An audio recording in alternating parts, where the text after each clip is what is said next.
do well? They have like 19 wins in a row or something, like not even dropping a game. Like I saw them even from before the tournaments, like they have like this green streak that is not ending right now. It doesn't look to be ending anytime soon, at least. Yeah. I mean, that's what happens when you hit your stride. I mean, I think every time they talk on like their videos and blogs and stuff, Team Spirit just like, yeah, we had this issue here, we had this issue here, we figured it out, we're sorting And it. we fixed it in 24 hours. We're just good. Yeah, I think it was like pre-Riyadh or something, where they were just like, yeah, we figured out our issues from the last TI, baby. And then they just went there and cleaned house. And the interesting thing about this team is that they're not winning clean. Like, you know, they have struggles in their games, but they managed to like find that, you know, something in the game that turns the game around. And it's like, it just happens all the time. Yeah. Like, no matter how hard they're losing, like they can be down 15-0, like it happened against Rebellion game, but they would still like come on top. Yeah. T, I know you have an impeccable memory, so do you have like a favorite moment, a favorite team that you enjoyed in groups? I'm putting you on the spot. Oh, favorite team? Just one, very quickly. Of course, it was Shopify Rebellion RTZ just not buying my. Hey, sup? How you doing? Are you excited? Team, I'd probably go a little bit towards Keydstars. I think this was the one team that everyone expected to kind of bomb out of the tournament very quickly. Brazilian team. We don't see a lot of Brazilian players, kind of at least teams in the international stage anymore. So getting to see them take some games. Going all in today. Sure, they didn't do so well in the on whom best of 3 tiebreak after, but I feel like that just seeing that energy from Brazil. I'm looking forward towards these matches, bro. It's gonna be hog as fuck. Into our group's highlight reel because we're gonna have a look back. See following you. That's a dangerous fucking thing to say. Gonna steal it away. Turn, hit, damage, dead. Oh, Chalice, and that gives them 6. What a turnaround. Chalice, the god, he can bounce off that. You're in the new pain train, the zone. The charge through once again. I mean, fucking Team Spirit's amazing. Risk is profit. That is true. High risk, high reward. Also, you have a chance to lose everything, but as long as it's not shit that you can't lose.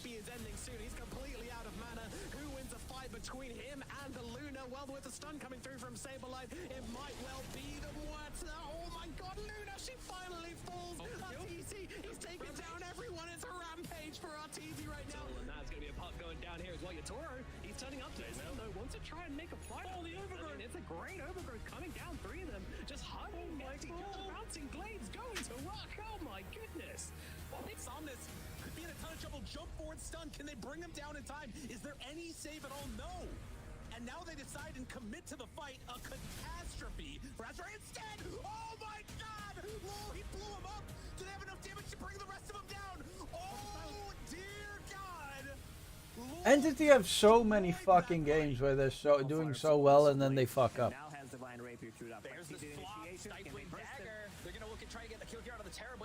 What do you think, champ? I mean, Spirit's looking the strongest, but it's really rough because a lot of like the lower bracket has so many teams that you didn't expect to be there this early.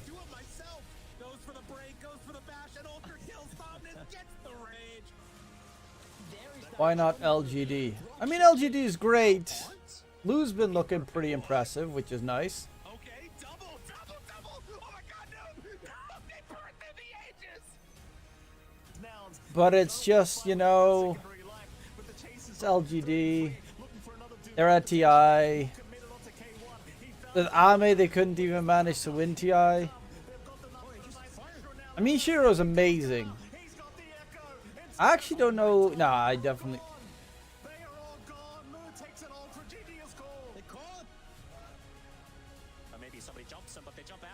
Actually, now that I think about it, Shiro. What team was he from again? I mean, I know we've been rooting for him for like the longest fucking time.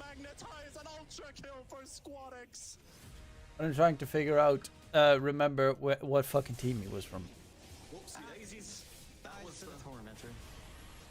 Oh, are you serious?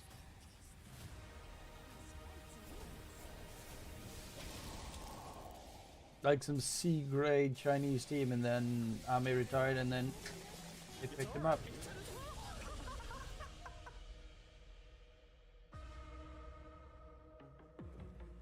Everyone has those mistakes. It was great to see. Group stages over 4 days had so many memorable moments, and it does give us this bracket that we're looking at right Now it's now. 2-0 We against talked Thunder, about bro. those seeding matches, those best of threes, and there we have our upper bracket 8 teams, our lower bracket. Oh, 8 that teams. gives me It warm, is fuzzy Team feelings. Spirit up against Virtus Pro, Liquid, Talon, LGD, 9 Pandas, Nouns, Azure, and the lower bracket being Shopify Rebellion, TSM, EG Gaming, Gladiators, Keed Stars, Bet. Tundra in the lower bracket, that's a surprise. Gaming Gladiators in the lower bracket, that's a surprise. Bet Boom in the lower bracket, that's a surprise. A lot of people, of course, would assume they would be in the upper bracket, but yeah, just kind of ruthless this time around.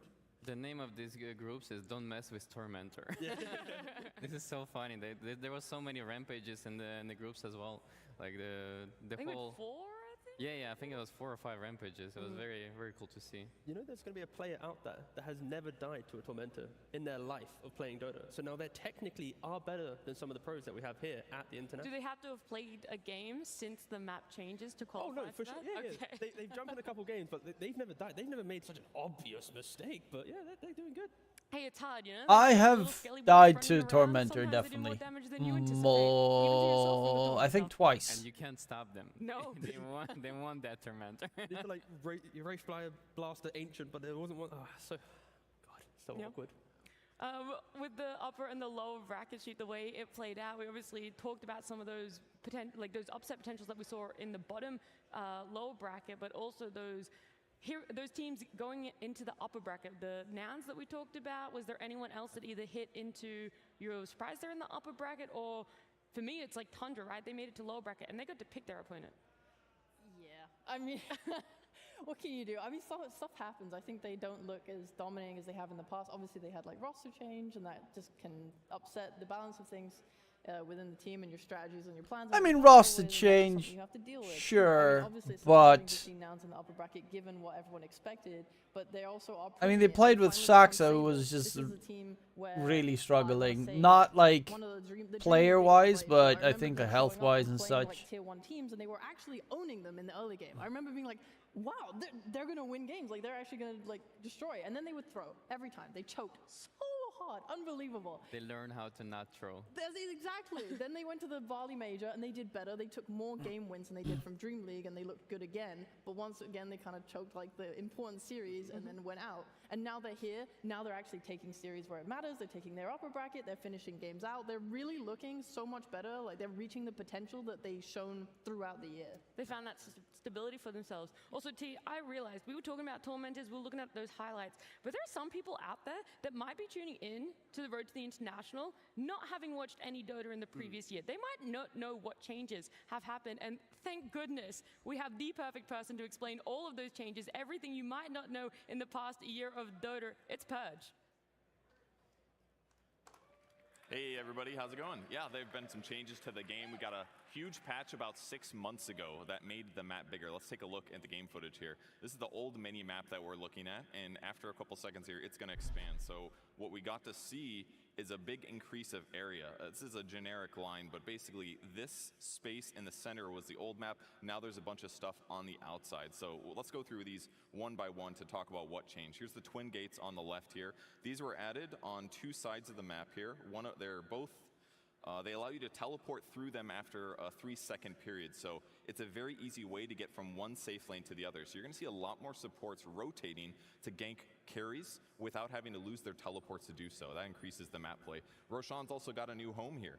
He lives on the bottom right side of the map and the upper left. He's got 2 houses. He's very wealthy now. And the nice thing is that he's very close to the twin gates, so that means for him, every 5 minutes, he's going to switch, go through the twin gate, go over here, and then go to his other home. So he goes back and forth every 5 minutes, and the benefits that he gives you depends on which side of the map he's on when you actually kill him. He gives Ags blessings later or refresher orbs. So we've also got outposts. These are other places on the map to teleport. There's outposts here, here, here, and here. So this is a way that you can use your teleport scroll to get around the map if you want. These 2 in the center can be switched sides if you take an enemy tier 2 tower. And there's also way more neutral camps because there's more space. Let's do a quick count here. 1, oops, sorry, miscounted, but whatever. And then another 2 here, and then there's another 3, 5 up here. And there's 2 more ancient camps. So it's not 13, it's 12 new neutral camps on the map, so more to farm. And on top of that, we got these new Tormentor things that we were talking about. These are located close to each base. When you kill these, they spawn at 20 minutes. They give your team gold a little bit, and you get an Ag Shard dropped for the poorest person on your team. Nice for support players. They do reflect damage that they take, though, so you're going to see teams take a lot of damage when they take Tormentors, and hopefully not make too many mistakes. You've also got Lotus Orbs on the map, which are these nice pools that are located near each safe lane. Teams are going to fight over these every 3 minutes that they spawn because they heal you for health and mana. And later in the game, they can stack up to heal you for a huge amount of health and mana. So you're going to see these in some inventories. Another big part of the game, Wisdom Runes. These are pretty close to the Tormentors on each side. And, sorry, the video didn't switch. There we go. Wisdom Runes on each side of the map. These are going to give your team some experience to the lowest leveled heroes on your team. So teams are really going to fight over these every 7 minutes, especially for the support players. That's really, really important. And finally, the last one that I'll talk about. Well, it's nice that we get an entire introduction of Dota. If no one's using them, and they are So, because I had no idea what was happening in Dota for the longest time. That allow you to play the map in a big way and get across the map easily, make the game more dynamic, and allow you to have more objectives. So those are the main updates that you'll see when you're watching the games today. Thanks, Purge. Appreciate it. All of the updates, maybe even an I think explanation Bowie as to could why do we're that seeing segment game pretty lengths well. going longer, support's getting richer, that we're seeing some people who are normally traditionally pos 5s actually getting the same amount of net worth as some of their pos 3s, their pos 2s. No? Yeah, I think that switch is very important right now, that you have to have in the draft position 4 or 5 heroes that actually can scale in the draft, because if you don't have that scale, then you're losing in the late game, right? So that's why you see a lot of engine operations. Yeah, and currently in this patch, it's all about fucking taking 3 million years to get to late game and then dumpstering the enemy in late game. And output damage, yeah. Like you farm for 30 minutes and then you go.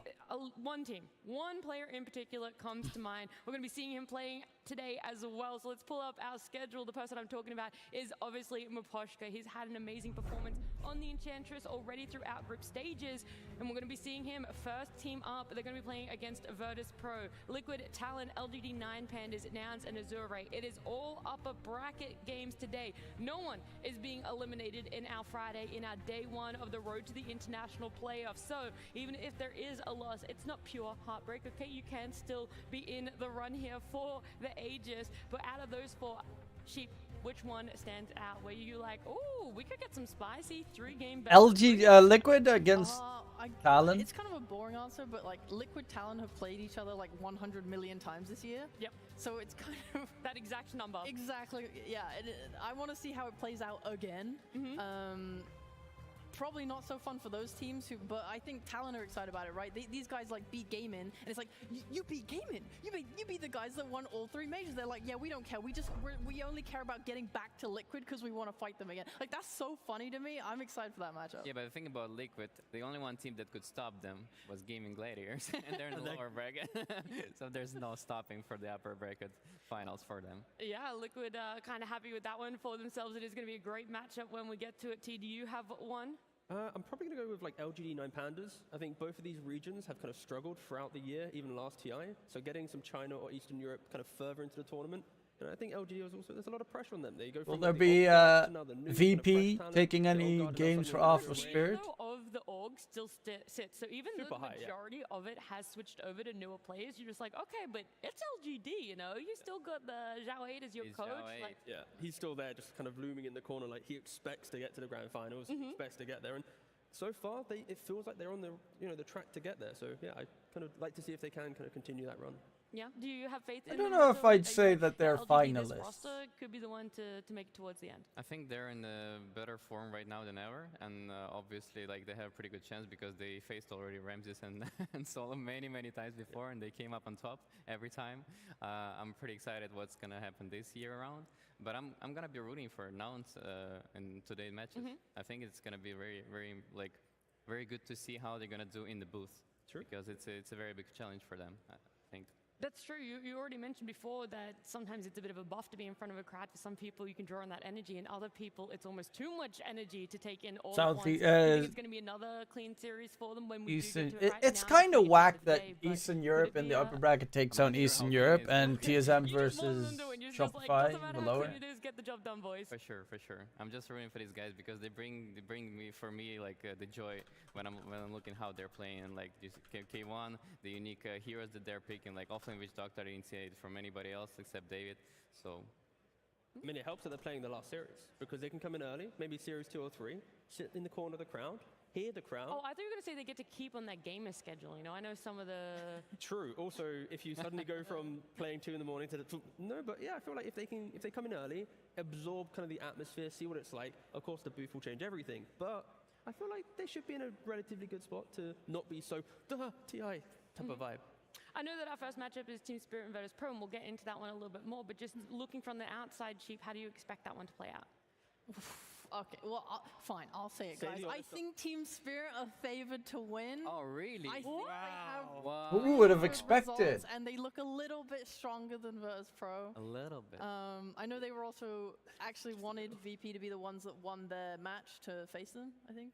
Oh, okay, that was the preferred when they saw. Yeah, so I think they're comfortable with the matchup.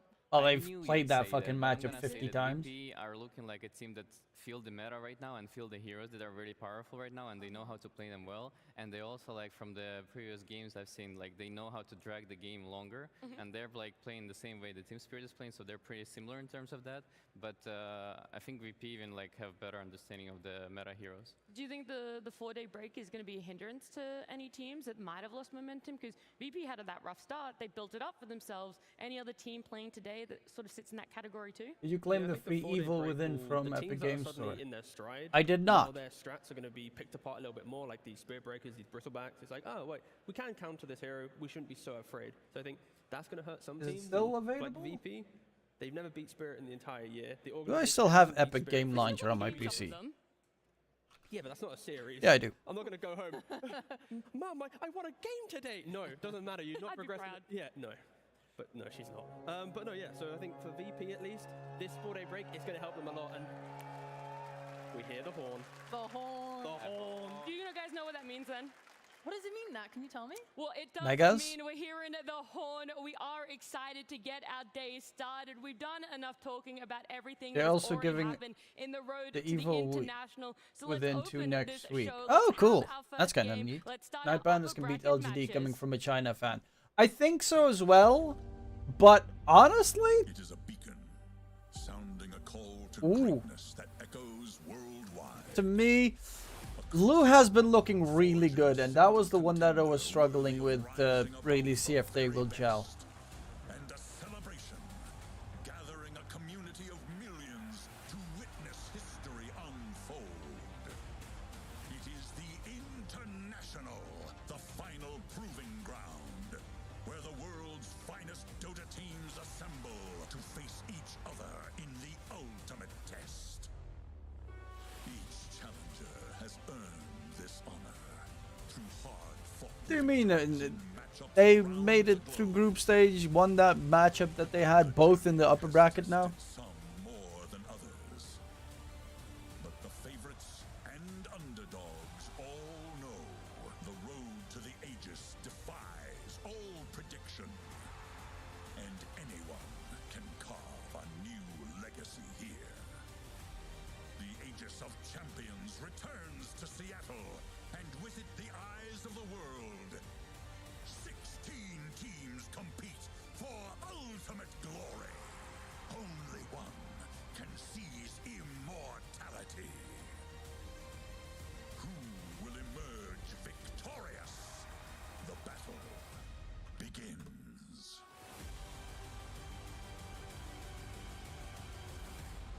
I love that shaker voice.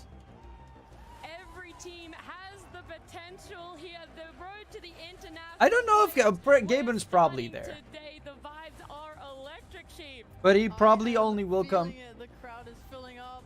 I'm so hyped right now. I can't wait for the first game. It's so Well, you don't have to wait too much longer because we're going to bring our very first team out. Let's welcome them to the stage.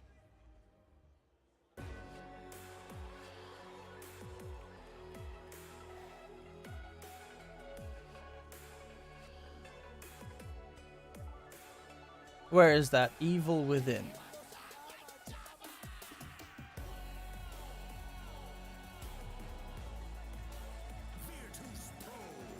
Virtus Pro. Struggled all year, just missing out major after major.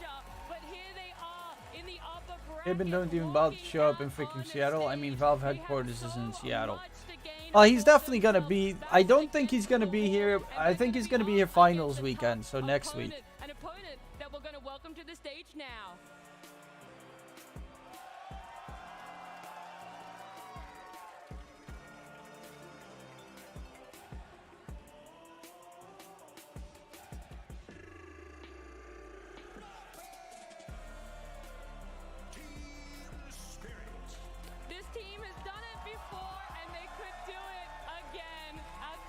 I mean, yeah, they are definitely the favorites.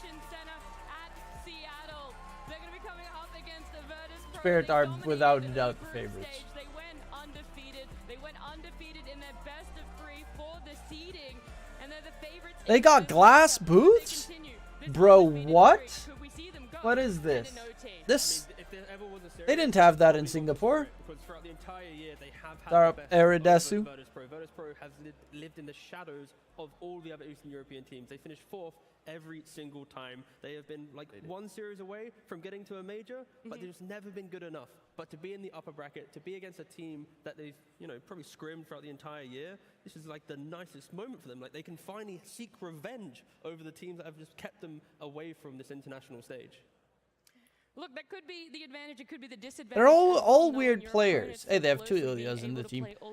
VP is just, I don't know. They head-to-head record sheet. We talked about that one for a little bit. I mean, obviously, Aridin is gonna suck. So use Dong, but able to take a series. Yes, one game, but not a series. they all don't feel like star players. You know, they're really good. Don't get me wrong, but they're not like, oh my god, the best player in the world on VP side. Whereas if you look on the opposing end, you have Collapse, and that is, oh my god, he's the best player offlaner in the world. Very fun to watch. It's kind of cool to see how both Even Larl's been looking amazing.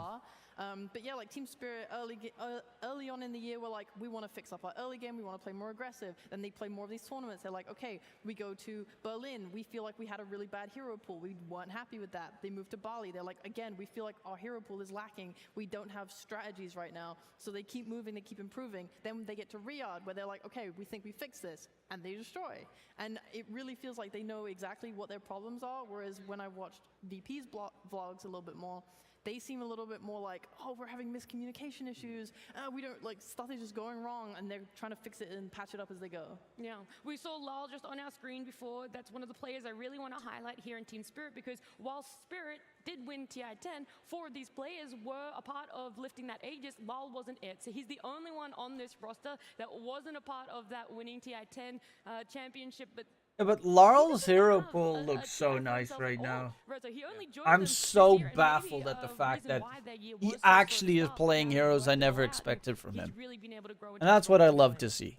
Larl was always, in my eyes, the mid laner that only played like DK, Lina, He needs to correct his playstyle to be able to play with Collapse and Yotaro. Storm, Puck, like super basic bitch heroes. Find the cohesion between him and supports as well. And I mean, right But now you can see, he like, you know, they have the plays a really feeling mean of, like, Voker. What where did he needs to play go, last like, how week? He needs played to some be playing. weird shit He's as playing, well. like more of a support role for this team as well. Like he's playing this very active, like Earth Spirit Invoker type of heroes, and creating all the space that needed for the team for Yotaro and Collapse.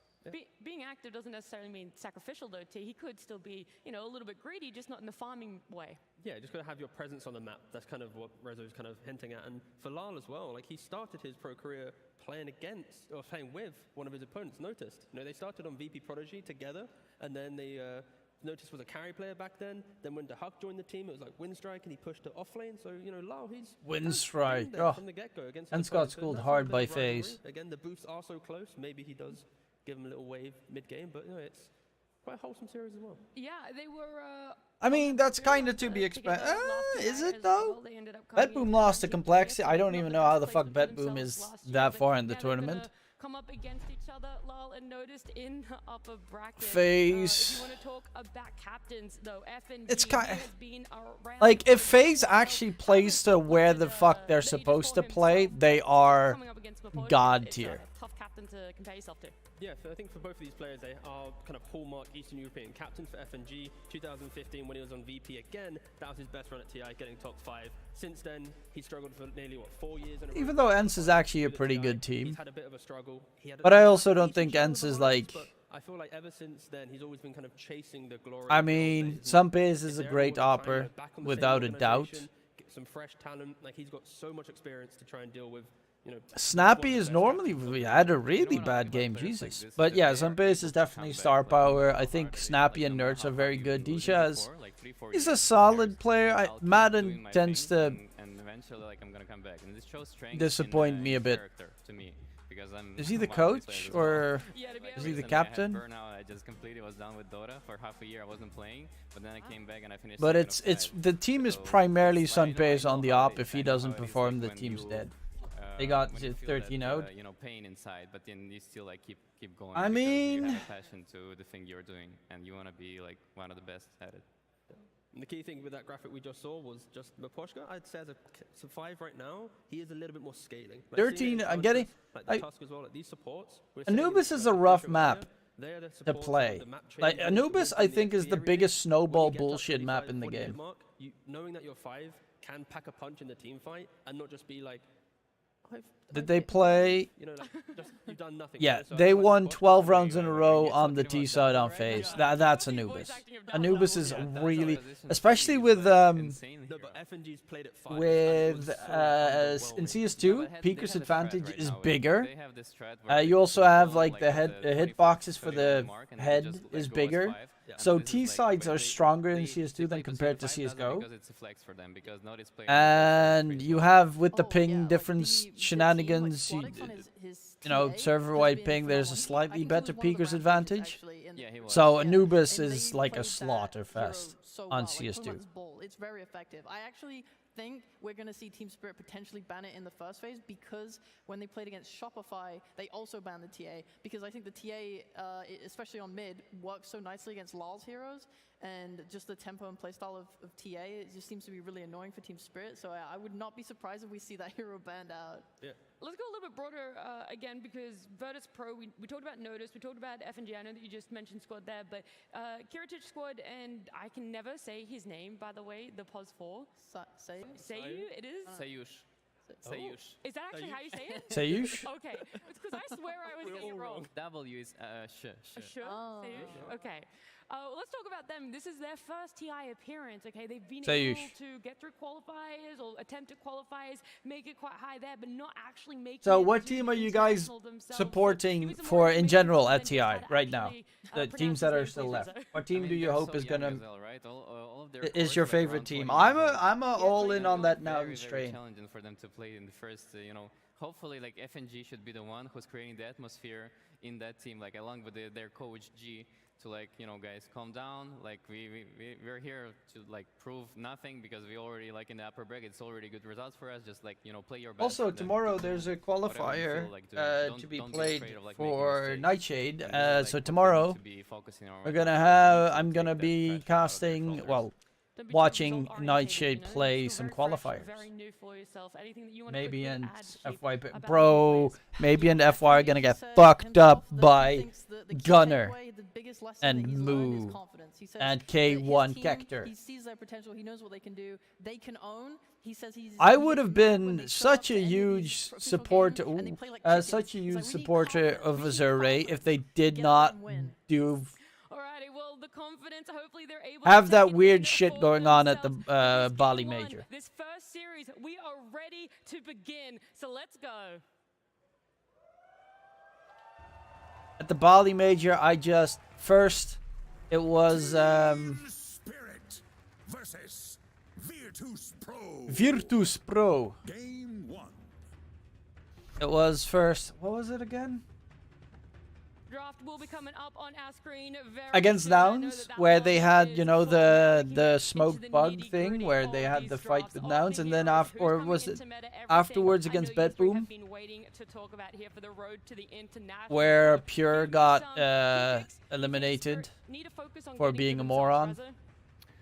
I mean, obviously, Enchantress is one of the top priorities for them. They've been playing with the Treant as well a lot. Primal Beast is one of their top goals for Collapse. Earth Spirit as well, like one of the, these are the heroes that people are looking for because they create so much chaos in the fights, and it's so easy to like fight around that. I like that resolution That's is a really good base for the team fighting and the strong lanes. Primal Beast, like this Blade Mail heart right now. Everybody seems to be doing that, right? This build, like whatever hero can buy these items, it's in the meta right now. There's also a Bristleback, of course. Like hero has been buffed insane, and with Aghanim's build, just creates this. Like, I think the distraction point of like any heroes that can go into the fight and take all the attention onto themselves, like it's very big key factor for these. Dirty drafts. Puppy is there, Especially right? when they At come TI? online so kind of relatively early, like I hope so. I hope we get to see Puppy on panel. Spirit Breaker that we see Spirit running quite a lot with Or collapse as something. well. He gets to like the 24-minute. That would be fun. And he's got max points in bulldoze. He's got some like Octarine to be super tanky, low cooldown on bulldoze as well. Like these heroes, you need to respect them, but I feel like they're the heroes that really dominate the second phase pick of the draft. Like once you've already set your foundation, if now you're going into a Bristle, now you're going into a Spirit Breaker, there's not enough time to recover your draft and get the correct heroes to deal with them. So you need to, if you care about them, you need to think about them early. You can't just, oh wait, we got one pick, let's try and fix everything right now with this one pick. Definitely with the draft change-ups, you don't really get to Actually have that haven't luxury watched too any much of anymore VP's where you games put because everything they're on not the like a line star for team. themselves, but Team I Spirit will have think that I first watched pick sheet.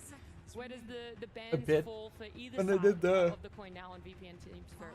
swapping Well, we between actually game banned the shit. heroes we thought are the most effective on both sides. Yep. I actually think something that's very cool is the teams have like alternating like positions of how they play some heroes. Like a lot of these teams have been playing Wraith King offlane, right? But Spirit are like the team that haven't played it offlane, they played it in the carry. Only carry, yes. Yeah, and same with Bristleback. We see Bristleback carry on Verse Pro, but Team Spirit have been playing it offlane. So it's cool. I think flex is like super important in this early stage. I know the way that Spirit likes to draft is they like to leave their carry for last if they can. Like if they have first pick, they pick it at the end of second phase. And if they have last pick, they try and save it for overall last pick. I mean, you have Yatoro. He's got one of the biggest carry hero pools. It just in Dota straight up. So that's like a massive asset to have. And he's their win condition, so they want to leave it for later to make sure he has the best game. And you talk about the break that we had since the group stage. So collapse. Papa Biceps will win it for VP. Papa Biceps and Snacks attacks. Lost both games. So maybe We're probably still not going to see it in offlane for Team Spirit. And put that on the shelf. But one hero Bialy, that's playing a lot in his pubs is offlane Chaos Knight. Neo, He's played 8 games, 75% win rate, and you'd like to think Tasmanian 8 Devil. times whilst in Seattle, there is some logic to maybe they are looking at that to be an actual strat that they pull out, but keep that in mind if they are to pick that up. Basha down the line. Biceps. doubling Oh, down on bro, something that like was is gonna be peak because CS:GO. we're all looking towards That flex picks now, right? age And if you're able to of pick up having Chaos Knight early VP on, being or able to stand take down a and force tournament, for 3 or 1, you're always Fnatic, gonna be able to NIP, put you in a position that has a favorable matchup for Snacks itself. attack They're is gonna take it out Snacks and was they're gonna always the come best up player against in the it. team, They're also the like, youngest, I themselves. think. They're going back on Spirit Breaker. We saw it in the best of 3 to get it into the upper bracket, and it worked out favorably for them. Snacks has always been good. Riveting draft, guys. Okay, the Bristleback. He's the only one that's continuously been competing at an okay level. Sort of dissected it. Bristol had an amazing win rate. He was looking pretty good, especially for how much he was being picked up, and his skyrocket in popularity. But when we segmented it and we looked at only carried Bristol, Obviously great. Second of all, because of the bulldoze, it's really hard to hold down a Spirit Breaker. Think about it. Offlane Bristol has the engine, safe Papa lane Bristol Biceps doesn't have no it, longer. right? I don't actually know. And I mean, the as guy's rich as enough well he that can do whatever the so fuck they he had the wants. success with Bristol just because I- Notice was playing heroes I like don't Wraith actually King, know if which he saw. already like kind of like a carry, right? So he's feeling that role for themselves, and Kiridi is Basha being, Biceps. position 3 type of Bristleback, not even like fully carry. I'd like to see right now though for VP if they are going to go for, let's say, offlane Bristle. 5 days ago he was streaming. Morphling Razor type kit safe lane where the Spirit Breaker never has kill threat the entire time. Test He's stream. always kind of like in the lane, hitting creeps, but always getting pressured. I think the best example was when 9 Pandas they run Undying plus Morphling against the Spirit Breaker. Like that is an impossible lane for him Wait, to my play stream died? because you're always just What on the happened? back foot. You're away from the creep waves. You still want to go Midas, you still want to go Octarine, but it's like 10, 15 minutes later than you're expecting. And the same thing for Spirit. I'd love to see them go for like a traditional break or something in their lineup because it's a first pick Bristle. Like Yeah. there's so many should be able heroes to punish it. that can punish the hero. Just we don't see them because they're kind of out of meta right now. Yeah, so you have like your Primal Beast, but they get rid of that. Yeah. So he can't get the Ags and have the break. I mean, the problem with picking a safe laner like Morphling or whatever against Spirit Breaker is they can just combine heroes, right? You could have Grimstroke just been picked up by Reverse Pro, but like Team Spirit, maybe they could pick a Skywrath Mage, and then you have that ability to silence from Fog and get a kill that way. If you can just enable yourselves to go and move on the map and take fights, use that Stupid pole stream. or whatever, it's like Why you die? You don't have to worry so much about the carry. Grimstroke always nice. Later down the line. Full bind counters Spirit Breaker. Good counter to Bristol as well, because people used to, you know, go for this Blightstone, right? Yeah. It's such a good combo as well with the Spirit Breaker. You throw down the Vortex, the extra magic damage, you're just pushing out waves so easily, and you're always going to hit your ultimate, because Spirit Breaker, he's going to bash, what, nearly 71% of the time, so it's going to be super easy to keep heroes contained. I wouldn't be opposed to seeing it now, to be fair. Yeah, it's either that or Skywrath Mage for them. They like the Sky a lot. They love the Sky. That was something that they kept going back on. In fact, they were even willing to first pick it. That's how much faith they had in that Skywrath. But I agree with your point that when you see the Spirit Breaker, you should be able to punish it. Like, you need to create a strong lane against it. Probably like people don't want to go for this undying type of heroes because they don't scale well, right? Into the late game. Like I love like if there's VP, if they do Bristle Grim as an offlane combo, because like if you go, you have Stroke of Fate, you have Inkswell, ways to keep the Bristle alive, but also easily ways to punish on that. So like that should just be the lane in itself. I think VP. I'm also gonna watch in Dota itself because I want to get the bonus points thingy that you get. The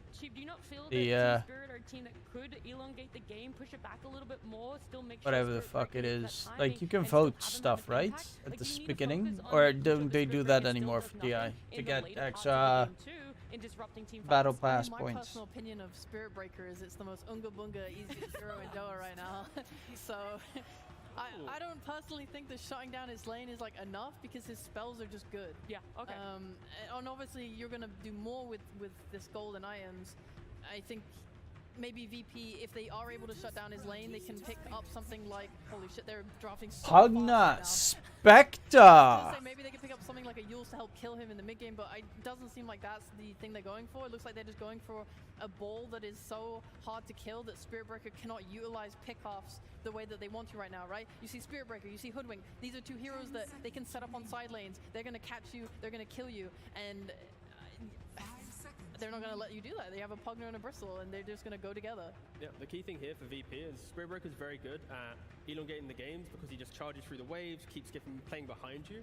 And now with VP, it's like Spectre can farm jungle, Bristle will basically protect one wave as it goes down the lane to get to a tier 2 or a tier 3, and then you take the fight from there. And yeah, Spectre. So Soulbind double decrepify life drain for Pugna. Pugna 4 is pretty nasty. If he goes Ags down the line, then they're going to be dying even quicker. So. Oh, it of course means you can't heal, but you can still do the glop glop glop. They know how to utilize Spectre, and Treaty is playing like very sick Spectre. Faceless Void. So I'm looking forward for some mid hero that is active. Chrono, Ice Blast. I'm actually really liking Virtus Pro's draft, even though they have a Silver Edge builder in the Void and the Spirit Breaker. And also the break from the Hoodwink, don't forget that one. Mira on the Hoodwink is nasty. Maposhka on the Ancient Apparition. I think a lot is gonna, I mean, obviously Collapse is gonna go wild on Spirit Breaker, but a lot is gonna ride on the Chronospheres of Faceless Void. Luckily enough, it is fucking Yatoro, but there's a lot of pressure on Lal to have that mid hero that can kind of do everything, because AA Hoodwink together, they can kill anyone on the map. But this mid hero also needs to kind of amplify the supports, otherwise it's a lot of farming, a lot of waiting for Spirit's lineup to get online. Yeah, that's why the Conquer ban is so good as well, right? Is like we've seen against Shopify the way that Lal's able to just position himself to like protect his carry's farm, and the way that the boat was giving so much damage reduction to like elongate his deaths that he was doing for his team. Like that was a really key ban. I mean, also Aghanims and Shard and Kunkka nowadays is just like too many distractions in the fight. It's the same thing I was talking about Primal Beast and Bristleback. Like you just create so much chaos into the fight that it's so easy to take positioning. Penguin and their Spirit are banned. Yeah, that's what I thought. I mean, they have Shakers still, if they want to pick it up for both teams actually. That's the hero we've been seeing a lot. What would Team Spirit want to do with this very last ban for themselves? Is it more protection of a Faceless Void, or again just taking out a mid lane and setting yourself up for this mid matchup that's going to occur? Pretty much the mid matchup, just hyping over our heroes. Like the thing is that VPs also run like Keeper Light or Zeus, for example, and these heroes could be super in your face. They ban out the Earthshaker, but Maybe Queen of Pain they're looking for. like there's not a lot of clean lockdown for like Spirit. They have a Chrono, Charge, and a Bushwhack. Yeah. So any of these super annoying mid heroes, like the Pucks, the Shaker, the Aggro, they Compendium, can that just was the word I was looking tank for that one indeed. spell or kite out that spell, and it makes VP's fight so much easier. So Spirit needs to be very careful with how they use their spells in this game for sure. Do you think that VP are going to trend more towards like filling the holes of their draft or buffing up what they currently do? 'Cause holy Viper. I mean, The that's trying to do with Viper? Whistle, right? and the Spectre, it's And a the double Spectre, whammy. it's great. Bro, I really don't like Spirit's Okay, draft. that's pretty unexpected. Probably because all the mid heroes are banned, right? All the initiators are banned, but they have to go for some weird matchups. So we now get to see, of course, Viper getting picked into Spectre and Bristle. So if they try to get into the middle of the fights, they're going to get broken. They're not going to be as tanky. But on the flip side, you now have a Lina into Viper matchup. Lina, you play on range. You don't really care about Viper. You're going to push it out. So this Viper pick, yes, it's good for the game, but how good is the lane really going to be for him? How much should Team Spirit really care about? I things? don't We've seen really many li- teams I where when actually there's struggles kinda in the hate lanes, they Spirit's might not have draft. their strength there, but they're always able to The push breaks through. are They're really always good able to though. make They have a lot plays of for them, Utoro so that's be gonna be able to have them be annoying. active and have a lot of I think this Lina can go wild. They also have a save against the Chrono with the Pugna. Yeah. For Team Spirit. I mean, I also think that the Virtus Pro lineup is very too passive. Like, there's nobody who's gonna really make plays for the supports as well. Like, so they're gonna just like keep farming and like hope for some 5v5 fights. But in Spirit, So, just what do you doesn't guys drag think? the Who do you game and think is find the gonna pick take? ups I mean, themselves. the odds It's are way easier for them obviously with Chrono fucking Spear Garbo. and Spirit Breaker. Sup, Yeah, PP? I'm looking at Alina mid playing against Mr. Spirit Tiny Breaker. PP? I don't know. Like I've seen this team be able to just move and happily across the map earlier than their timings. I think they could potentially catch a lot of VP off guard and steamroll them.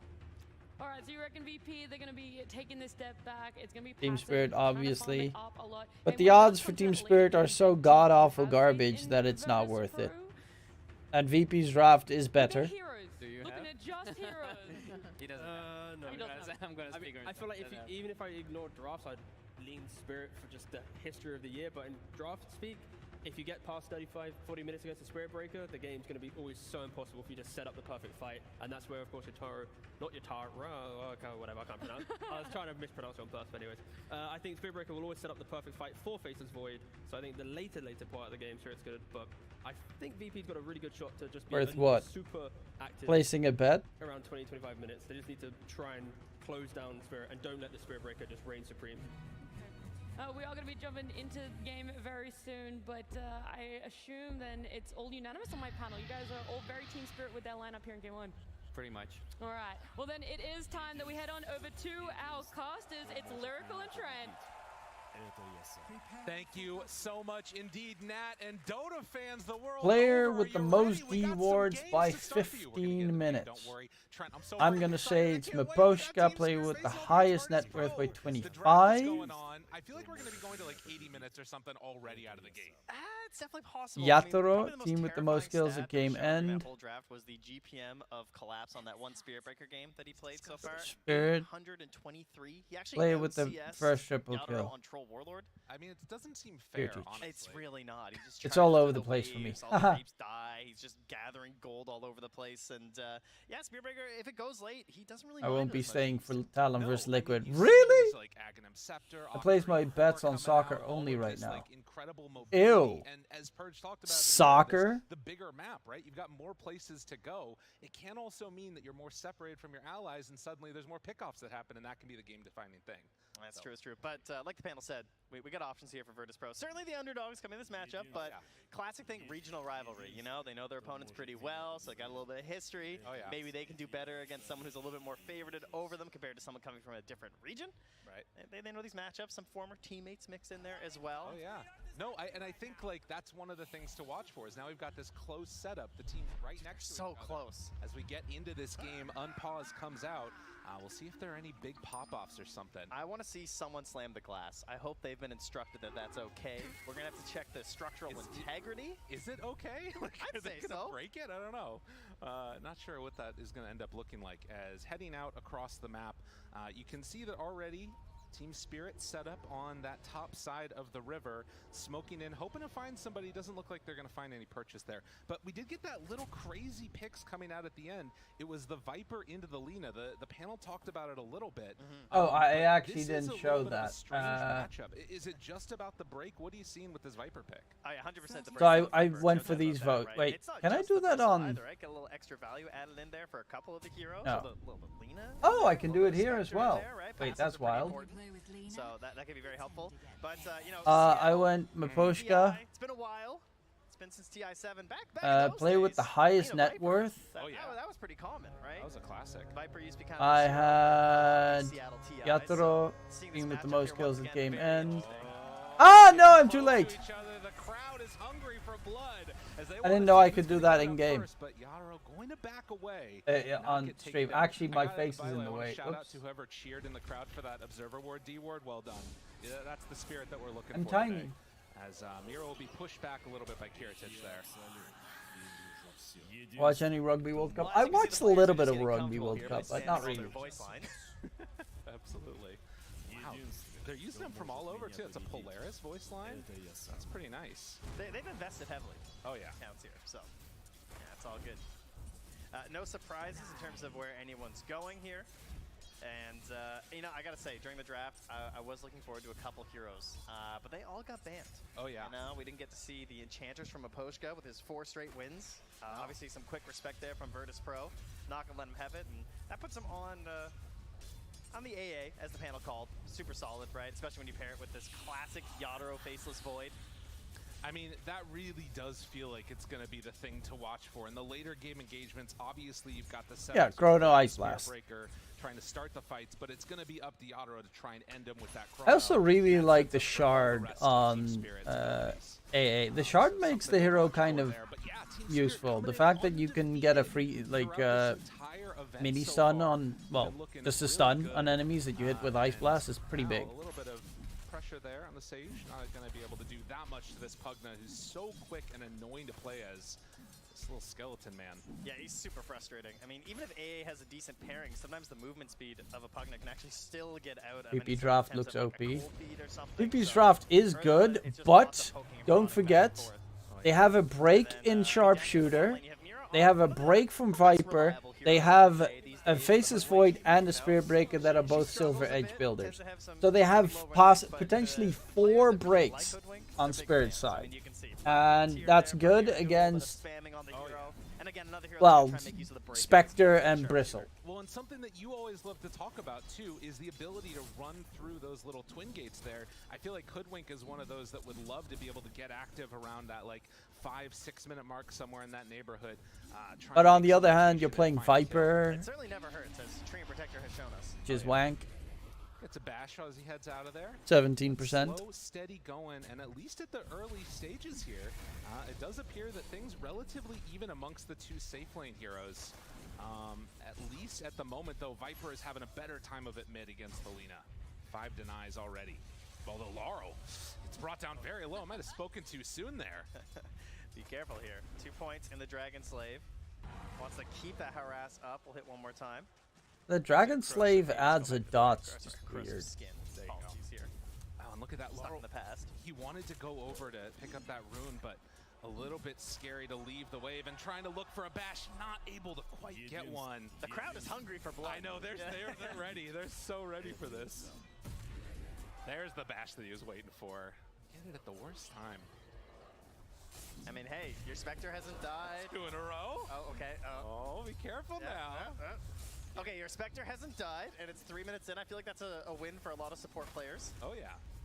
Gets the pull off there as well. FNG helping to protect Kiritich. But Notice is getting a lot of farm top. Never in doubt.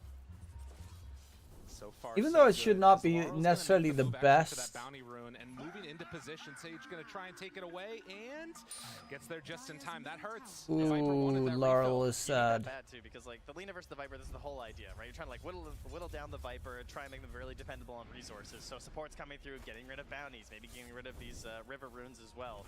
Super helpful. And also, Seuj wants to be stacking camps because you got this Bristleback, right? And as you notice, we got some blocks happening here, right? They already blocked off one of the camps there. They have unblocked the Ancient Camp now, so it will finally spawn, but that's really going to slow down this Bristleback's progression here. Team 9 Pandas has been fined with a level 3 penalty for being late to the makeup session during one of the... Yeah, I read that. Fucking... First of all, I don't know how the fuck you're late to a media day. Like, there's nothing else that those guys have to do over there. Oddly enough, it was Creeps that got both like, it's 4 days or some shit of break in between your next matches, and they're like,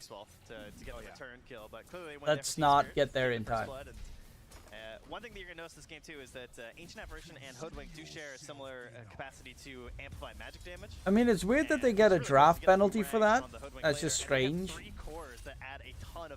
I'm not a big fan of that, but you know, you should be there. Coming over to contest this, gets right in his face. Ayu's starting to drop down lower.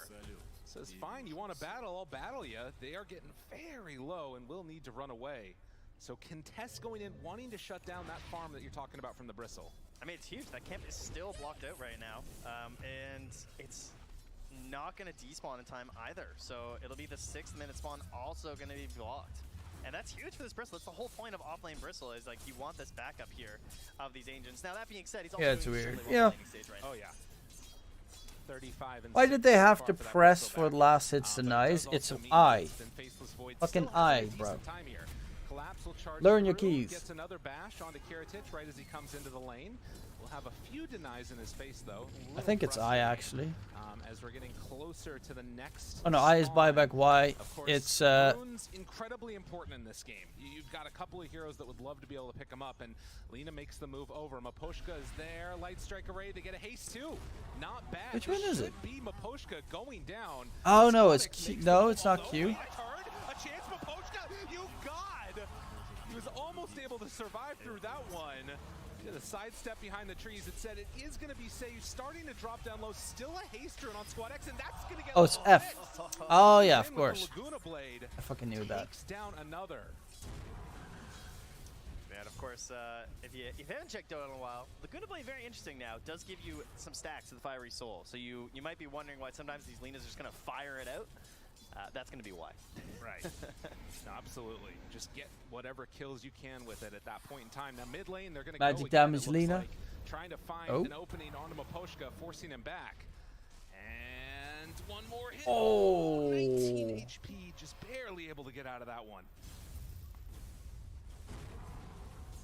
Notice having a really good time top. It's interesting too with this Faceless Void pick because they sort of have an interesting relationship, the Bristleback and the Faceless Void, because like, you constantly have these quill stacks in the laning stage, which is something that you can't really manage that well with Time Walk. Generally, you want to deal with like burst damage because they just Time Walk it off and you're fine, whereas it's like a lot of damage over time. But meanwhile, down bottom, an attempt to stop this aggression. Oh, it lasts so long now. I know, that ink swell makes the difference. Here it turns, a little seed shot there, tries to get onto him. But the counterplay, of course, is that, you know, that's Bristleback's advantage over Faceless Void, but he's to deal with time dilation throughout this game. And Bristleback really doesn't buy a lot of Dispel these days. That's not something that you really want to opt for. I mean, load serve is something that they tend to buy, but in this game it's kind of super shit. So the other thing you could get's BKB probably, but Viper and AA both, and Chrono. Honestly, they have... this is one of the things that Spirit does really well. Make the move through, gonna get the silence onto Yadaro. The spell very strong, Inkswell layering together, but Yadaro still making a good distance away. Drops the Chrono to get Oh, but in comes Kiritich. Oh, that's so well done. Gets 2 earn charges as well. That was a really good play. Knowing that he's gonna Chrono to try and save himself and then coming in afterwards. That's currently the plan. Okay. See if he sticks to it. I mean, you know, you come into this, you think Team Spirit's going to be the favorites, haven't dropped a game yet. Now you look at the net worths, they're looking pretty good across the board. It's been a solid showing so far for Virtus Pro. Squadix is terrified mid. He's been sitting in this tree line for a solid 20 seconds. He knows. I know. I'm not coming out there. He is totally aware that this wraparound was happening and it won't catch him. So dodging the movement, there was a ward that's placed down just out of vision. Not sure if that one was scouted out by Virtus Pro or not, but at least for now, they're going to keep him fine and dandy. And And Squadix stays in the mid lane. Yeah, the tower stays up. But Sage they is start nearby, ready to get help, some but pretty also big gets off stacks. Another double stack here. So despite a lot of blocking out early of these camps, there's a sizable bank here for this Bristleback to come back to, and that's going to help progress you into that Aghanims on the earlier part of this game, which is, of course, one of the main reasons why you're seeing this hero so often now. So close right now to a couple of really key levels that could set up for a kill down bottom. You're, what, about a quarter of the way towards it for the Hoodwink. With You know what I Collapse find already having really 6. just dumb? Oh. Making another move. This Spectre getting involved early, forcing Laurel back. And with the charge coming through, it's going to be Virtus Pro backing out. So they force the rotation and then back away. So a little poking shadow. That was step, weird. something you can kind of afford to do now. Yeah. With a lower cooldown. Oh, yeah, you can afford to do it, but now if your teammate has a fight, you actually need to TP in, which is super shit. Right. Because Lena, not really a Yule's buyer necessarily anymore. That isn't something that we see all the time. That used to be like one of the options, of course. Might have to be a consideration for Squadix this game, but probably hoping to avoid that right now. Collapse just been a bit too busy in the lane, trying to get towards that Midas. And another rune there taken away too. So even if you did find a opportunity to maybe get aggressive with Collapse, they haven't been able to get the runes to pair with them. So a little unfortunate for Team aggressive. Spirit as Be Arcane aggressive. just denied by Maposhka, so they at very least I'm actually didn't give that curious one to away see what lead. Mira is going to be able to do Doesn't on look the like top tower is gonna be Hoodwink. the first one to fall here. Wait a minute, Yatoro does not have a Midas queued up. What's happening? Trent, He must be confused. what's going on, buddy? We'll see if it ends up changing the build eventually, but it looks like they want to get aggressive as Spectre makes another move. Oh, that's so sick. Dude. How annoying is that? Get Inkswell down bottom, Shadow Step up top. That's for the good. kill under the tower as it's so low. With the Feels counter like a coming VP through. win This is already. Spirit Oh, is it's still gone. early days. But yeah, Yataro's gone for the treads into the mask. But they got pretty so good farm. does hit a It's little bit not more like damage amazing. early, They higher one can it elements of with aggression, perhaps try and advantage. pair up with this Spirit But Breaker, I just Viper, really like the maybe heroes. Even thinking about some of the timings that Virtus Pro are trying to hit, and you want to be ready to fight in those situations. Oh yeah. Well, and again, for the And also, the fighting on Virtus Bristleback Pro, is, feels like sorry, because Spirit Breaker is a Spectre's hero on that this gets burn build, really he fucking gets strong really up in later. people's face quickly, and is building into that Blade Mill has it done. So ways for both Notice and the Spectre to kind of take stacks now. Virtus Pro are really starting to cook. Yeah, cooking indeed here. You can see 3 points into the nasal goo. The single point Bristleback has become pretty common on Bristleback lately. Sometimes you go for 2, but if there's multiple instances of break, I mean, obviously you want to put as few points as possible because you're just going to get more damage the more points you have in goo. That's kind of the dream right now. And the stats too. We've been seeing a lot of people just steal them up consistently. Oh. But now finding Notice. That LSA, they knew it was coming so hard. Viper's in trouble. Mapochka trying to run away. Team Spirit went up the wrong hill. Oh, just a great example of the importance That's of so positioning well there, too. done. When all you have is an 8 Knowing defense, exactly you know, what the like, fuck's that's coming just your all way. Preemptive, great knowledge there from Virtus Pro. Because that's not like a blink save or something, right? It's just Squadix understanding what kind of moves are going to be coming out here from Team Spirit. And to defend your Bristleback while getting that giant bank of gold, everything is just going Like, right for look Virtus at Pro this. right Bristleback is Collapse feels like he's not pretty even comfortable farmed. going on to FNG He just took because a of the like threat of triple the ancient Spectre stack and showing up. whatnot. I mean, And all notice that it, Collapse is the same net He worth. knows the danger could be coming the other direction. Oh man, and I like this too from Virtus Pro because it feels like they've set themselves up to be in a position where just play defensive, get into our items, and then we'll hit our timing. And it almost feels like Team Spirit are the ones that kind of need to be playing on the aggressive foot. I think we might see that soon, right? We got level 6 on the Ancient Apparition, level 6 on the Hoodwink. Could see some smokes down bottom, perhaps, trying to chase the Spectre. The worst thing that can happen is if you try and make a move towards Spectre, and then she immediately like haunts somewhere else for a kill. Right. Yeah, gotta be wary of that for sure. Currently, Kurtage pretty static down bottom at the moment. Scan from the Radiant is going to connect. And I've seen, like we saw in that little graphic a few minutes ago, a lot of stacks being built that are now going to start to get claimed. But yeah, 13 and a half minutes. Virtus Pro still sitting pretty, just farming, but they are going to smoke now. Yeah, and he's going to leave that bottom lane too because he actually got a little peek at Mira as he was swapping between the trees. So Kurtage has moved up top. Perhaps they're going to try and see if that'll be a bit of a bait here, perhaps. Yeah. I mean, Yadaro is up here. He's back over near the little hot tub area. This has been his heat map. Has just been this jungle. I mean, but everybody knows that this is where you end up going. Squadix is just going to instead head on over to farm, not feeling like they want to make the dive behind the tier 2 and instead just going to play for the farm. Taking over the mighty mines here. And then immediately back to mid. Well, 2-7. Again, a bit of a slow one with Virtus.pro picking up the majority of those kills. Every move that Team Spirit's made over the last few minutes has been rebuffed. And it feels like Mira is going... Okay, so Mira's going Aether Lens. And try and get into their items. Which is always nice. Makes the move, but this is the problem. You go immediately. Oh, the Soulbind's not going to connect, so they dip. That's going to keep them safe. But this is why you can't make those dives. No Soulbind available. FNG needs to be careful because Mira's on the hunt. Is huge for them. Although now, no haunt. Okay, Mira comes in to clean up. Alright, trying to get something going here. Mira's such a good player. That's Squadix already up to the boot. He's also pulling the creeps. Oh. Chrono down. I mean, they're chronoing for the Pugna. Yeah, but they got him. That's right. Fair enough. Okay, not great. That's true. Bit of a long cooldown. To be fair, he's also just been hitting neutral creeps this whole time, so yeah, finding something here for Yadaro.